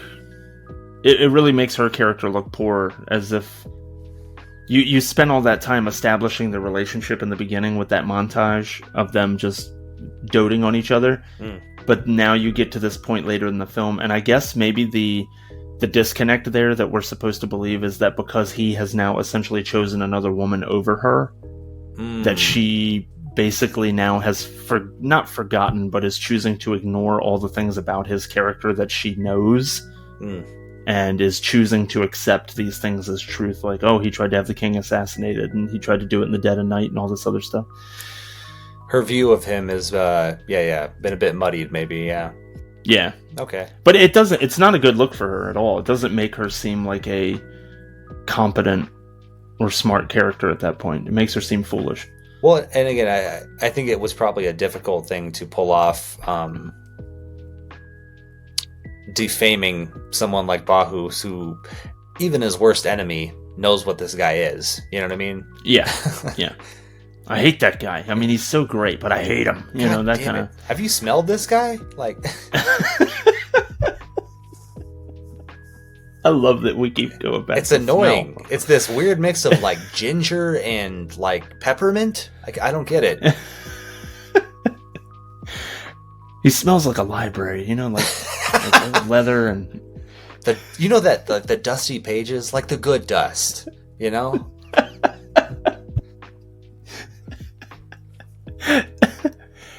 Really want to meet Baahubali now, just so I can smell him. Oh man. So of course this leads to another throne room conversation, and Balaladeva formally asks Katapa to kill Baahubali. So now we're there, and of course he is distraught, and again, Katapa is not given any eye contact from Shivagami, even though that is, I feel like, a big part of her character. She doesn't look at Katapa at all in this scene. And I don't know if it's because it's related to the death of Baahubali, so she just doesn't even want to look at his face, like, as he's crying and upset and things like that. He, of course, eventually agrees to do it, so that Shivagami doesn't have to do it herself, because she's essentially threatening, like, I'll go down there and do it. I'll start cutting necks if I have to. So we cut to the village. Baahubali finds out that Katapa's being punished for treason, which kind of came out of nowhere. Again, I'm pretty sure it's just like a setup to kind of get the ball rolling. And Devasanya looks like she could give birth at any minute. She looks to be on, like, the table with, like, a midwife, kind of character that are helping her through it and stuff like that. Baahubali takes a horse ride through a really cool canyon set that I liked. It was a set that was one of the ones that you had mentioned earlier. Like, they clearly built a set here, or it could have been just a cool location. And he's being burned up. Like, they have him chained to a tree, and he's being burned alive. He, of course, is saved by Baahubali. Baahubali is hit by arrows, and then these folks come out and attack them. And I wrote in here, I was like, is this the Kalakaeans again? Like, who are they? They seemed similar, but not the same. That's what I thought, too. Because, yeah, I think just from... all the dark kind of sooty look, you know what I mean? Like the makeup on their face. But then, like, he also had a lot of white makeup on him too. You know what I mean? Yeah. Looked almost like a little bit like somewhere between an orc and a guy in a black metal band or something. And, and definitely. So it was got corpse paint on. Yeah. It was like it was like similar enough that I thought maybe they were the Kalakaeans. But then, yeah, you're right. There was enough differences. I was like, who the hell were those guys? Right. See, and it's never really made clear who they're being attacked by either. Yeah. Well, and going back just a tad, I mean, I'm sure the treason, you know what I mean, was another ruse, because again, then it would give them an excuse to go out and put Katapa in danger, which would of course draw Baahubali out to save him. Yes. And put him in a vulnerable spot too, Right. And So Katapa is basically begging Baahubali to leave him there. And to me, that just read as like he's still trying to come up with a scapegoat where he essentially doesn't have to kill him. Right. And he'd rather die. Because if if these men kill me, then I don't have to kill him. And of course, Bahubali's not going to leave him. And Baahubali tells him, like, I'm not going to leave because you're supposed to hold my baby. And I made a promise, so I need to make sure to get you there safely and stuff like that. And Baahubali tells Katapa, very touching, very sad considering what we know. He tells him, as long as you're by my side, Katapa, no one can touch me. And I was like, oh, shit. You know, that just made me feel bad. This was part 2 where I started getting wet in the eyes. Yeah. So Baahubali goes to engage with the enemy in order to protect Katapa because he's essentially like, you're wounded, stay here and I'll take care of this. And I put the slow motion murdering commences. So he goes into full badass mode. We got a cool setting and some slow motion action. We got thunder cracks lighting up the sky occasionally for a cool effect. Really cool camera work during this action segment. He uses a crazy hook and chain, like impromptu winch thing to raise a dead tree that's just like covered in enemy bodies that he's like pinned to it with different like implements and things like that. And then lightning strikes the tree and sets it on fire. I was like, oh my god. The main, I called him Kalakayan dude, but he may not be, is easily dispatched with a gorilla press sword fall stab. He like gorilla presses him in the air and then holds the sword up and the dude falls on the sword being held up, which was awesome. And then Baahubali tosses the sword to Katapa, as they did earlier in the film with the axe. It's kind of that sweet, you know, I'm going to toss a weapon to you, and then Katapa reaches behind his back and catches it without really looking at it. Because they have this awesome relationship, and in battle they just know where the other one's going to be and all this other stuff, and they just built this up so well, and like all the dialogue that they've had together and the adventure that they've been on basically through this whole film. And he throws the sword to him that is going to eventually be the one that kills him. And Katapa eventually approaches Baahubali from behind and stabs him, you know, through the middle basically. And immediately like tells him that he was told to do it by the king. And Bahubali's last words were essentially, take care of my mother and long live Mahishmati. And I think it was the other way around. Like he says, long live Mahishmati first, and then please take care of my mother. And he dies seated like a king, which I thought was really cool. Yes. He's in that seated position, and he's got his like hand on the pommel of his sword, and he just kind of dies in the seated position. This is where I put Balaladeva rolls up looking like Sauron in his silhouette. And he's obviously pleased with Katapa because he did call into question whether or not he can trust, quote unquote, the dog to do what he was supposed to do and follow his duty. And then Bala just goes into full body desecration mode with his hand axe, just chopping him and like like Bond villain monologuing to him and stuff like that. Yeah, that was a pretty raw scene. Like, and they kept kind of replaying parts of it too. You know? Yeah, they kept cutting back to it. Yeah, I was like, I got it. Yeah. Yeah, he's being an ass. Yeah. Well, and I will say, I thought there was going to be a little bit, maybe some kind of a trick with Katapa, but I ended up liking it better. That it was just a matter of a certain level of honor and duty that he had, even though he really didn't want to. And again, you see, as you mentioned before, when he's in the pyre, that in his heart he would have rather have died than had to have done this. Yeah, but there was nothing that was going to sway him from that duty that he had to his kingdom. Right. So we're back in the interior. People are running. It looks like they're trying to confirm Bahubali's death. I guess word has kind of gotten around. She has Sivagami is seated at the throne. A lightning strike reveals Katapa's silhouette in the doorway, which I thought was a really cool shot because he wasn't there before. But then the lightning strike happens, and then in that brief flash of light, you see the silhouette of a person standing there. And Katapa shows him his bloody hand, or shows her his bloody hands, and then smears his hands all over her hands, like the blood's on your hands too. And then tells her about the conspiracy at that point to murder, because he overheard Balaladeva telling Bahubali's dead body about it. And then you get more wide-eyed staring from Sivagami. And then you cut to a really heartbreaking montage of baby Baahubali and like him growing up as a kid and like being nursed by Sivagami and growing up with, as a child and stuff like that. And it keeps going back and forth between these scenes and like Siva's face, and then like Bahubali's dead body, and Devasenya bursts in and she's got the newborn baby, and Katapa tells her, that he killed Baahubali. She falls over distraught, and Balaladeva and the dad enter, and now they're looking to kill Devasenya and the baby.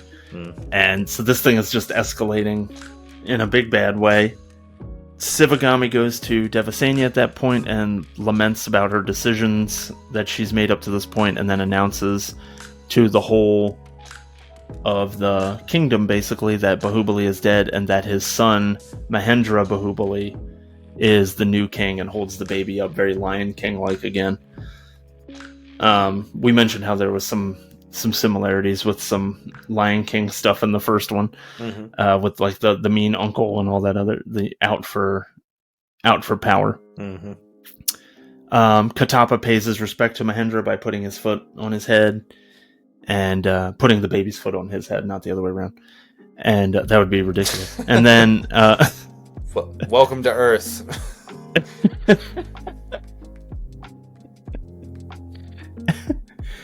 And Sivagami at that point basically calls a meeting to have Balaladeva removed from power, essentially, is what so again, the Queen Mother can have a meeting with the rest of the board, so to speak, and have the king renounced, I guess, or denounced, not renounced. Yeah, so this is the part where Balaladeva's dad calls in the guards, and Katapa holds them at bay while she escapes with the baby, and then that, of course, leads to her going into the water and holding Mahendra Bahubali's body out of the water while she drowns, and that sacrifices what ends up imbuing him with the powers that we know him to have later. Of course, this is never like officially said, so to speak, like, or officially recognized that he has powers, but he's obviously stronger, faster, and great at everything, and in more the future. handsome, yeah, and more handsome, yeah, and somehow smells better. Oh my god. I might just pass out. I put in this scene, I said the music in this scene kicks all kinds of ass. I'm not even 100% sure what it was, but it must have been great. And then Balaladeva shoots Sivagami while she is escaping. That's kind of what leads to her death. And tails right back around, bookends back to the beginning of the original story, our frame story from the first right, one. which makes a lot of sense because we're heading back there. Right. And we do some narration. I'm sorry, go ahead. I was going to say, I was surprised. I think we're nearing around the 30-some minute mark at this point. And yeah. I was a little surprised how little was left. Like you had to know that, Baahubali the Younger was going to come back and avenge everything. But the fact that there was only around 35, 36 minutes or so, I thought we might get a little bit more of him, like, rising up to power. Maybe, you know what I mean, having a few more, I don't know, either montages or words of wisdom, working with Katapa, a little bit more. But no, he's like, just rally the troops. Yeah, it's time. Yeah. And I think, to your point, that's why we do get very little Avantika in this film. She's just not really in it that much. She's in it, I think, for 2 or 3 scenes, and that's all you really get. Yeah. There's a bunch of quick cuts showing the devastation in and around Mahishmati. They chain up Devasenya, as we grew to know her as the lady that's been chained up in the town square basically for 25 years. And they burn Kuntala down. I know I talked about that earlier, but they do burn Kuntala to the ground. And we're finally back to the future timeline with Mahendra Bahubali, who we've also known as Shiva this whole time. And it turns out that all this narration that we've been hearing is coming from Katapa, basically telling him the story about his father, telling Mahendra about his father, and how we've gotten to this point. And we also get Bala as well. I believe it's when they cut back to here, because now you see everybody aged up again. You know what I mean? A lot more gray and beards and all that. And Bala has probably one of the most sinister lines of this whole movie, or either movie for him, where he says that he thought that the crown was what had made him feel so good, but really it was having Devasena in those chains. Right. And now he feels it because she's gone and she's free now. And now that's all he wants is to get her back, and under that thumb. Which I was like, wow, damn, because he does get pretty big in this last section. You know what I mean? Definitely. And there's even more kind of Bond villainy things. That part there, I was like, ooh, damn, Bala, you're a son of a bitch. It's dark. Yeah. So he basically, Baahubali gets pissed at the whole story, calls to arms everyone who will rise and fight with him, which of course is going to be everybody because of how amazing he smells and how awesome of a leader he is. And so 30,000 warriors of Mahishmati versus basically the peasants and farmers of Mahishmati is what we're looking at. But they have all been empowered by Mahendra Baahubali. So we cut to Balaladeva talking about how Devasenya is no longer enslaved and it pisses him off. So that's that whole scene that you were just referencing. Extra dark. He cares less about the feeling he gets from being king and having the crown on his head than the feeling that he gets knowing that woman is chained up in his palace. So, and I made a mark at this point. It looks like the final 38 minutes of this film are just going to be one long fight scene, which is essentially what it is. Yes. Well, speaking of which, more great character stuff. Now, having known Devasena and seeing what fire and she's always had in her. Pun intended, I guess. Seeing her when she is approaching things in this battle, that was that. Yes. It felt like when you see the bear Jew walk up with a bat, and I'm like, somebody gonna die. Somebody gonna die bad. Yeah. More so than with Bahu and all the rest of his, his compatriots, like rushing the castle and everything. Every time they would show her walking and she had that smile going, I was like, yeah, it's gonna get bad for you, fellas. She had a scary look about her when she was in that makeup. Oh yeah, and was doing the power walk with the smile on her face, and she had it here. Because in the next scene, Balaladeva's overlooking essentially their theater of war that we're about to have, and he's got this really archaic looking telescope where it's slices of glass in front of the other and stuff like that. And in the distance, he can see Devasenya doing that exact walk that you're talking about, and he's got the severed head of Balaladeva's son in her hand. Just so metal. Yes. So cool. And casual about it too, because it's her at first, and just with a smirk, and then she's like, oh, what, this? Oh yeah, that's your boy. Right. And then she throws it up in the air, and Baahubali fires an arrow into it, and of course that causes the head to travel all the way, and Balaladeva I don't know if he catches it or if it just kind of lands near him and he picks it up, but of course at that point he's all piss and vinegar. And the battle begins with a cavalry charge, and we get into it. There's a lot of frenetic camera work in the beginning, but I like it. It's not like Handycam, where it's just so shaky you can't see what's happening. Or as much as I love the Christopher Nolan Batman movies, whenever it gets into actual fighting, when they're having combat with each other, you can barely see what's going on because of how it's edited. Yeah. This is a very frenetic camera, but it's not a handy cam where I'm literally out of frame constantly. Things are held in the center of the frame. It's just the action that's happening around the frame is chaotic, which would make sense in the middle of a battle. Right. And so it's an epic battle scene akin to, some of the fantasy epics that we've been talking about on the show today. I mean, Lord of the Rings, in terms of scale, number of bodies that are just running at each other and fighting. And then we get our lawnmower chariot comes back with the spinny blades on the front. But this time he's got 3. Right. It's not just the one anymore. I forgot about that. You're right. It's gotten an upgrade. What's better than one blade at the front of your chariot? 3. 3 bone blades. That's right. Yeah. He's marching up to. He jumps out of the chariot just to monologue to Devasenya and stalk toward her. He's just no look killing everybody that's jumping in front of him to protect her, and he captures her and just tosses her in the back of the lawnmower. I keep calling it the lawnmower. I'm sure it's a different, a more official name, but to me it's the lawnmower. And rides off with her in the back. But Bahubali's in pursuit. The fastest drawbridge raise I've ever seen. They call for the drawbridge to be raised. Yeah. And it just goes whoop, it's right up. Well, and right before that, another great the second great slow motion bull moment. Yeah. When Bahu puts his foot into the one's head to like vault up towards Bala. And again, another great reaction from the bull. He's like, "Oh, what?" He's just kind of like, "Damn, dude." There's some extra time and care put into animating these bulls. Yeah.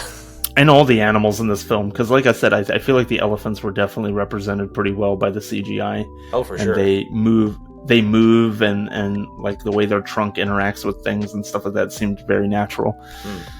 So Ba tries to make this enormous jump onto the lip of the rising drawbridge, and he gets shot in the chest with an arrow and just cuts him off and sends him straight back to the earth, basically. Hurtling is the word I was trying to find. Hurtling back to the earth. Katapa and his men... Oh, sorry. I was going to say that then Bala looks over the bridge as it's closing up, like down at him. I was just waiting for him to give the Matumbo finger or something, because it was... that sequence was so fast, because again, you can feel, he's like, yep, he's going to get in there, and he's going to start whooping some... Oh, no shit. You know what I mean? Just like, whack! Denied. Immediately gets cut off. Yep. And then there's a bunch of arrows kind of raining down on Bahubali's position at that point, and Katapa and his men cover him and basically shield him, cover him with shields. Oh, Katapa talks Bahubali down from entering the palace because it's a suicide mission, which, I don't know, for Baahubali, is it really? And what we end up getting is so much more insane. So I guess, thankfully, he talked him into it. They start making a trebuchet, basically, out of a palm tree. And Ka and some other guys get launched off of this thing, and they effectively turn into a ball of shields. Yes. They're starting almost like they're about to play Red Rover on the tree. Yeah. But with a shield and like, a hand between a shield for each of them. And as they fire off, they roll up like an armadillo. Shields outwards, so the arrows are just like basically bouncing or sticking. And then, just roll in like some kind of battle turtle. Exactly. Onto the, whatever you call that, the battlement? What do you call that top part of the castle there, the front parts? Yeah, I would say battlements, yeah. Something like that, yeah. Yeah. They have this flying shield ball, and it kind of, like you said, it protects their landing. And then you realize it's all of their men are doing the same thing with other palm trees. I thought this was absolutely absurd. It's definitely in line with some of the wild action that we've seen up to this point. But man, it's an odd visual for sure. I really love this. I mean, it was of all the innovative combat situations and solutions they come up with for those. This one was like I never would have thought of this. This is like some like Donkey Kong Country shit. You know what I mean? Like, it looked amazing to me. But ride a barrel in there. Yeah, from a palm tree, no less. Yeah. And I mean, it's no more out there than pinning your enemies to a tree and then hook and winching it up, and then all of a sudden lightning strikes the tree and lights it on fire. Like, it's in the same vein of just incredible, outlandish action scene, So it's not like it took me out of it or anything. It didn't break the realism for me. I got you. Yeah. So, of course, the fighting ensues up on the battlements of the palace as they're all slingshotting their way in. Balaladeva's dad calls out for Katapa, essentially for not serving the king. He bitch slaps him for implying such, and says that he is, in fact, serving the king because Sivagami spoke that into existence, right? She claimed that Mahendra Bahubali is now the new king. So he is serving the king as far as he's concerned. Bahubali uses a hammer to release the drawbridge. He's banging on the giant chain and breaks one of the sides, and then the weight of the bridge snaps the opposite chain now that there's not two to hold it up. And so the drawbridge is back down. He rides it down like Jackie Chan, coming down a vertical surface basically without any problem whatsoever. And then we finally get Avantika. She's only there for a second though, but she then lights another fire and puts it on Devasenya's head, because we're essentially going to get another devil immolation ceremony. And I thought that was also cool because Devasenya has been in captivity with Balaladeva, as we know, for 25 years. and this ceremony is supposed to happen every 26 years. So given the timing of everything, it probably lines up perfectly. That it's been 26 years since the last one. I did not even pick up on that. All right. Yeah. So I thought that was a cool bit of knitting it together. Yeah. So now, as we know, Devasenya has to make the walk with the oil bowl on her head. And we finally get the Baahubali and Balaladeva fight. So you've got the backdrop of knowing Devasenya is making this long march to the temple, essentially, and it's the pyre of sticks that she's been building up for the last 25 years, just every day. Well, I guess maybe she hadn't been doing it for 25 years, but toward the end of her time in chains, she just made this pit full of sticks, and one day vowed to burn Balaladeva at this site. And so she's making the long walk to there, and we obviously know that she can't be interrupted or stopped, because that's part of the ceremony. And obviously our devil in question here is Balaladeva. So we finally get the Baahubali and Balaladeva fight that we've been waiting 5 hours of across 2 films to see. And I don't know about you, I personally thought it lived up to the build. I would say so, yeah. Especially so, I think, because, Bala didn't go down like everybody else that fights Bahu. You know what I mean?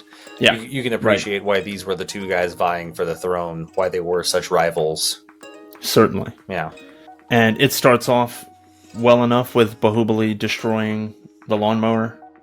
Mm-hmm. And then they do the awesome slow motion bit where they're both in midair and they throw spears at each other. And Bahubali's spear, dead straight down the middle, pierces through Balaladeva's spear and goes toward him. He doesn't hit him with it, but it was just a cool scene of him splitting the spear. And then Balaladeva busts out the badass Morning Star again that we loved from the first film, smashes it into Bahubali's shield while he's on a bridge, and the shockwave, he's kind of bearing down on him. I remember this scene specifically.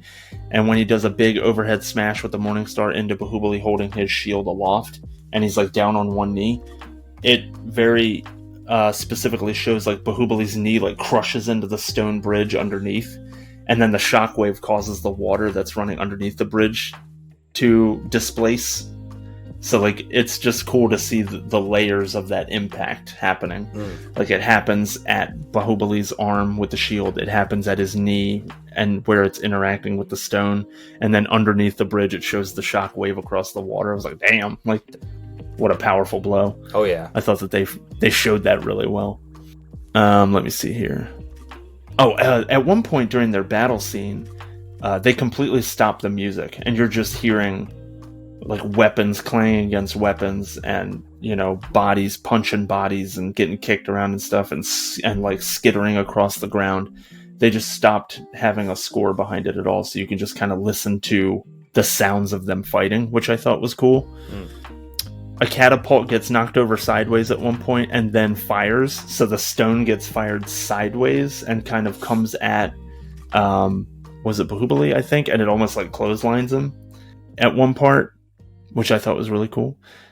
Balaladeva's dad and the other cronies start to try to create obstacles for Devasenya, they're lighting fires and they're pouring oil over different things and stuff like that, trying to block her, so that she has to stop her walk.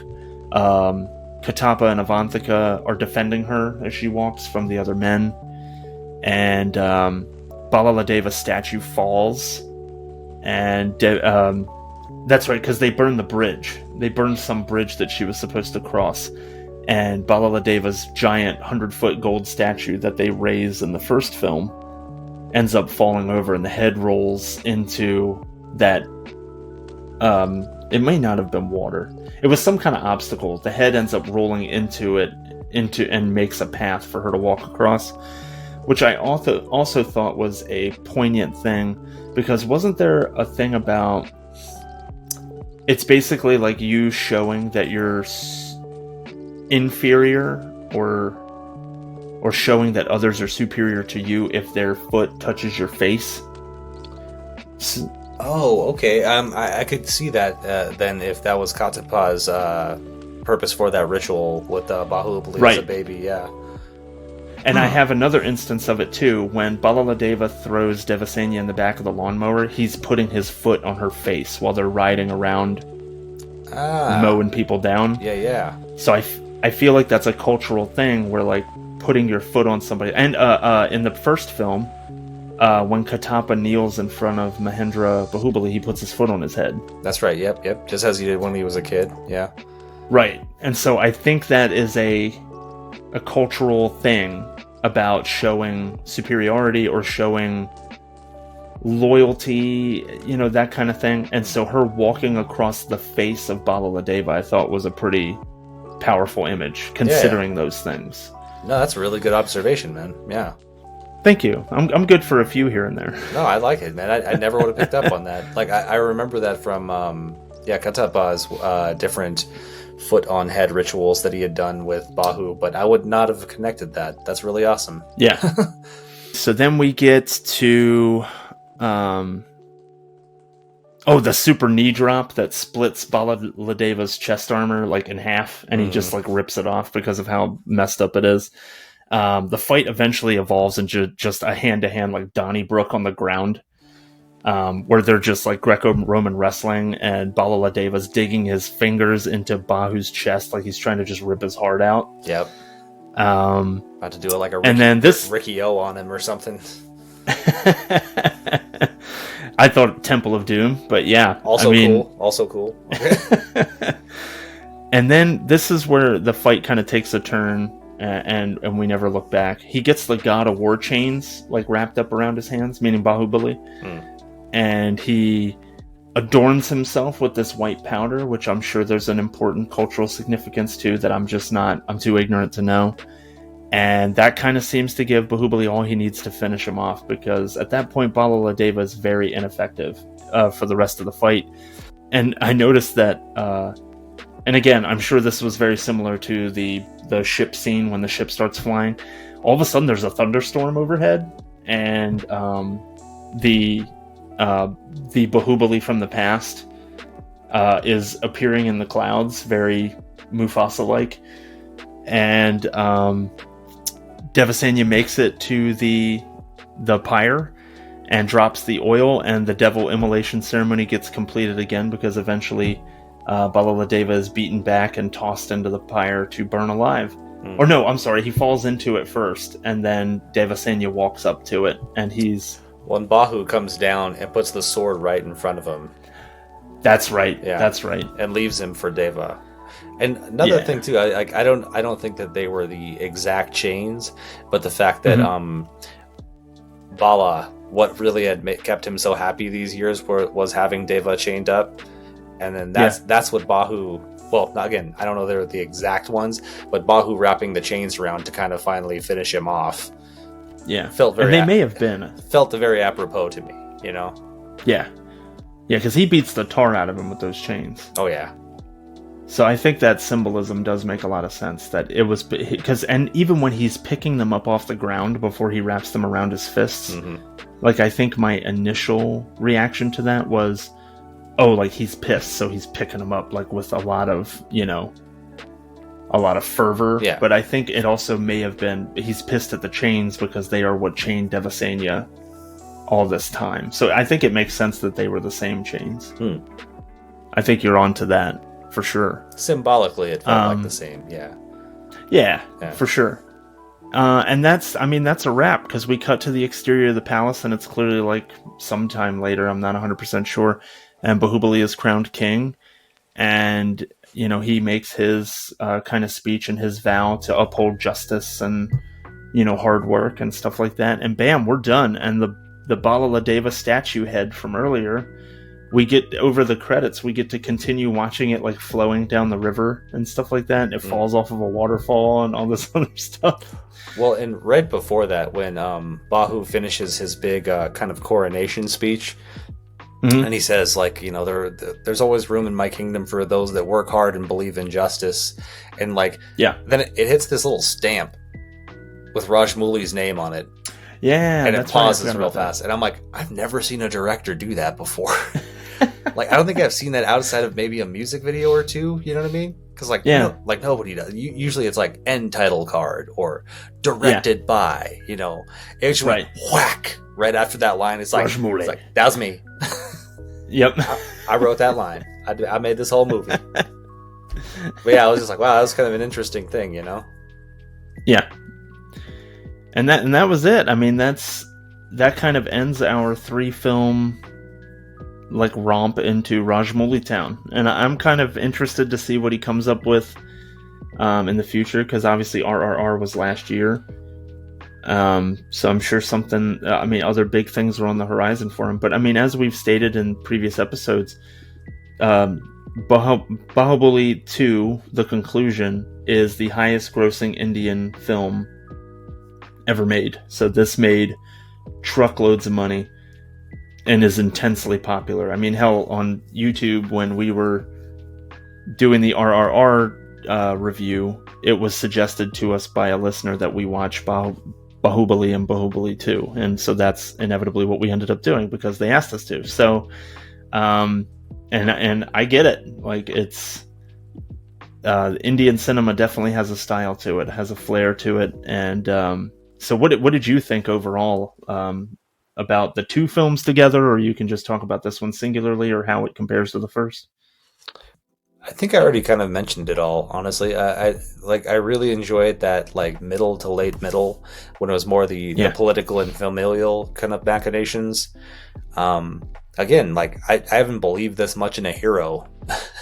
You know what I mean? Like, in quite a long time. And it's not that I don't think there are good examples, in some of the American movies and other such ones that I watch. It's just like, this guy really got me, and that doesn't happen too often with main characters with me.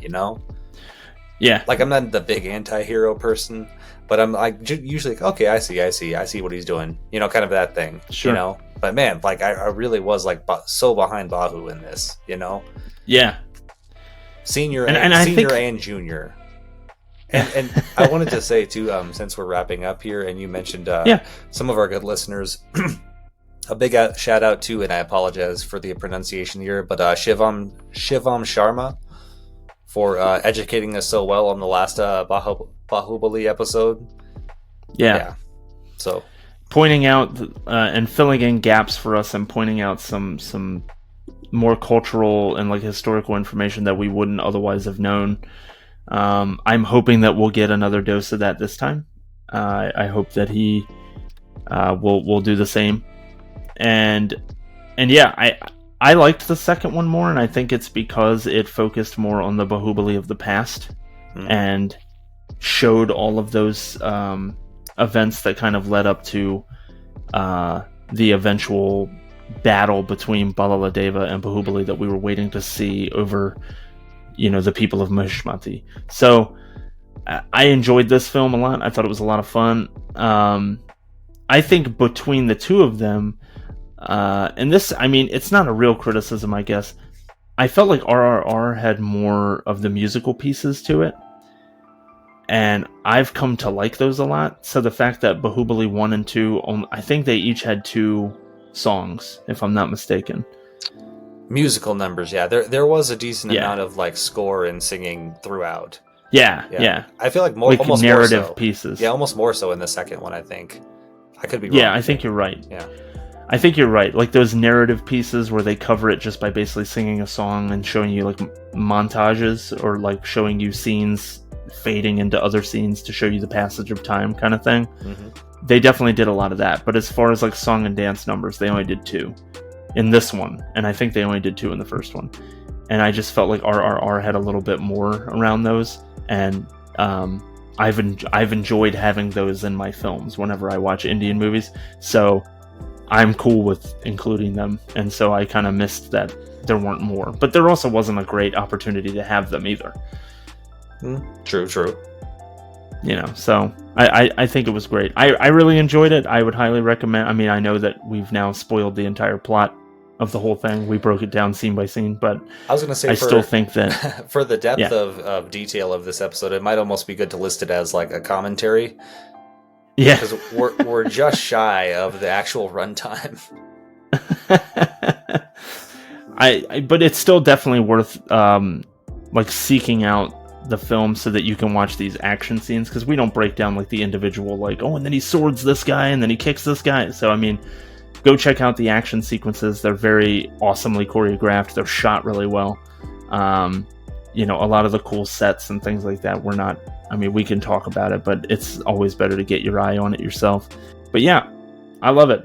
Rajamouli is definitely a director that is now on my radar for when his releases are coming out and things like that. Looking forward to seeing some more from him. So yeah, that's pretty much it for me. Cody, any final words for you? No, I don't think so, man. I think we got it all out. I agree. If anything, man, just thanks again for having me on. Hope everybody enjoys this. Hope everybody checks out as many of these Rajamouli pictures as you can, because they are long and deep and definitely worth it. And to be experienced for sure. Yeah. Yeah, and of course, always love having you on, Code, you know, when it matches up with the topics at hand, you know.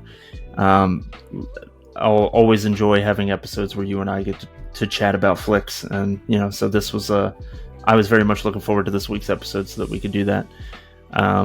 But yeah, so that'll do it for the Screen Sermon podcast this week, and we will bring you a new episode next week as always. Find us on the social medias at Screen Sermon on Twitter and Instagram and TikTok.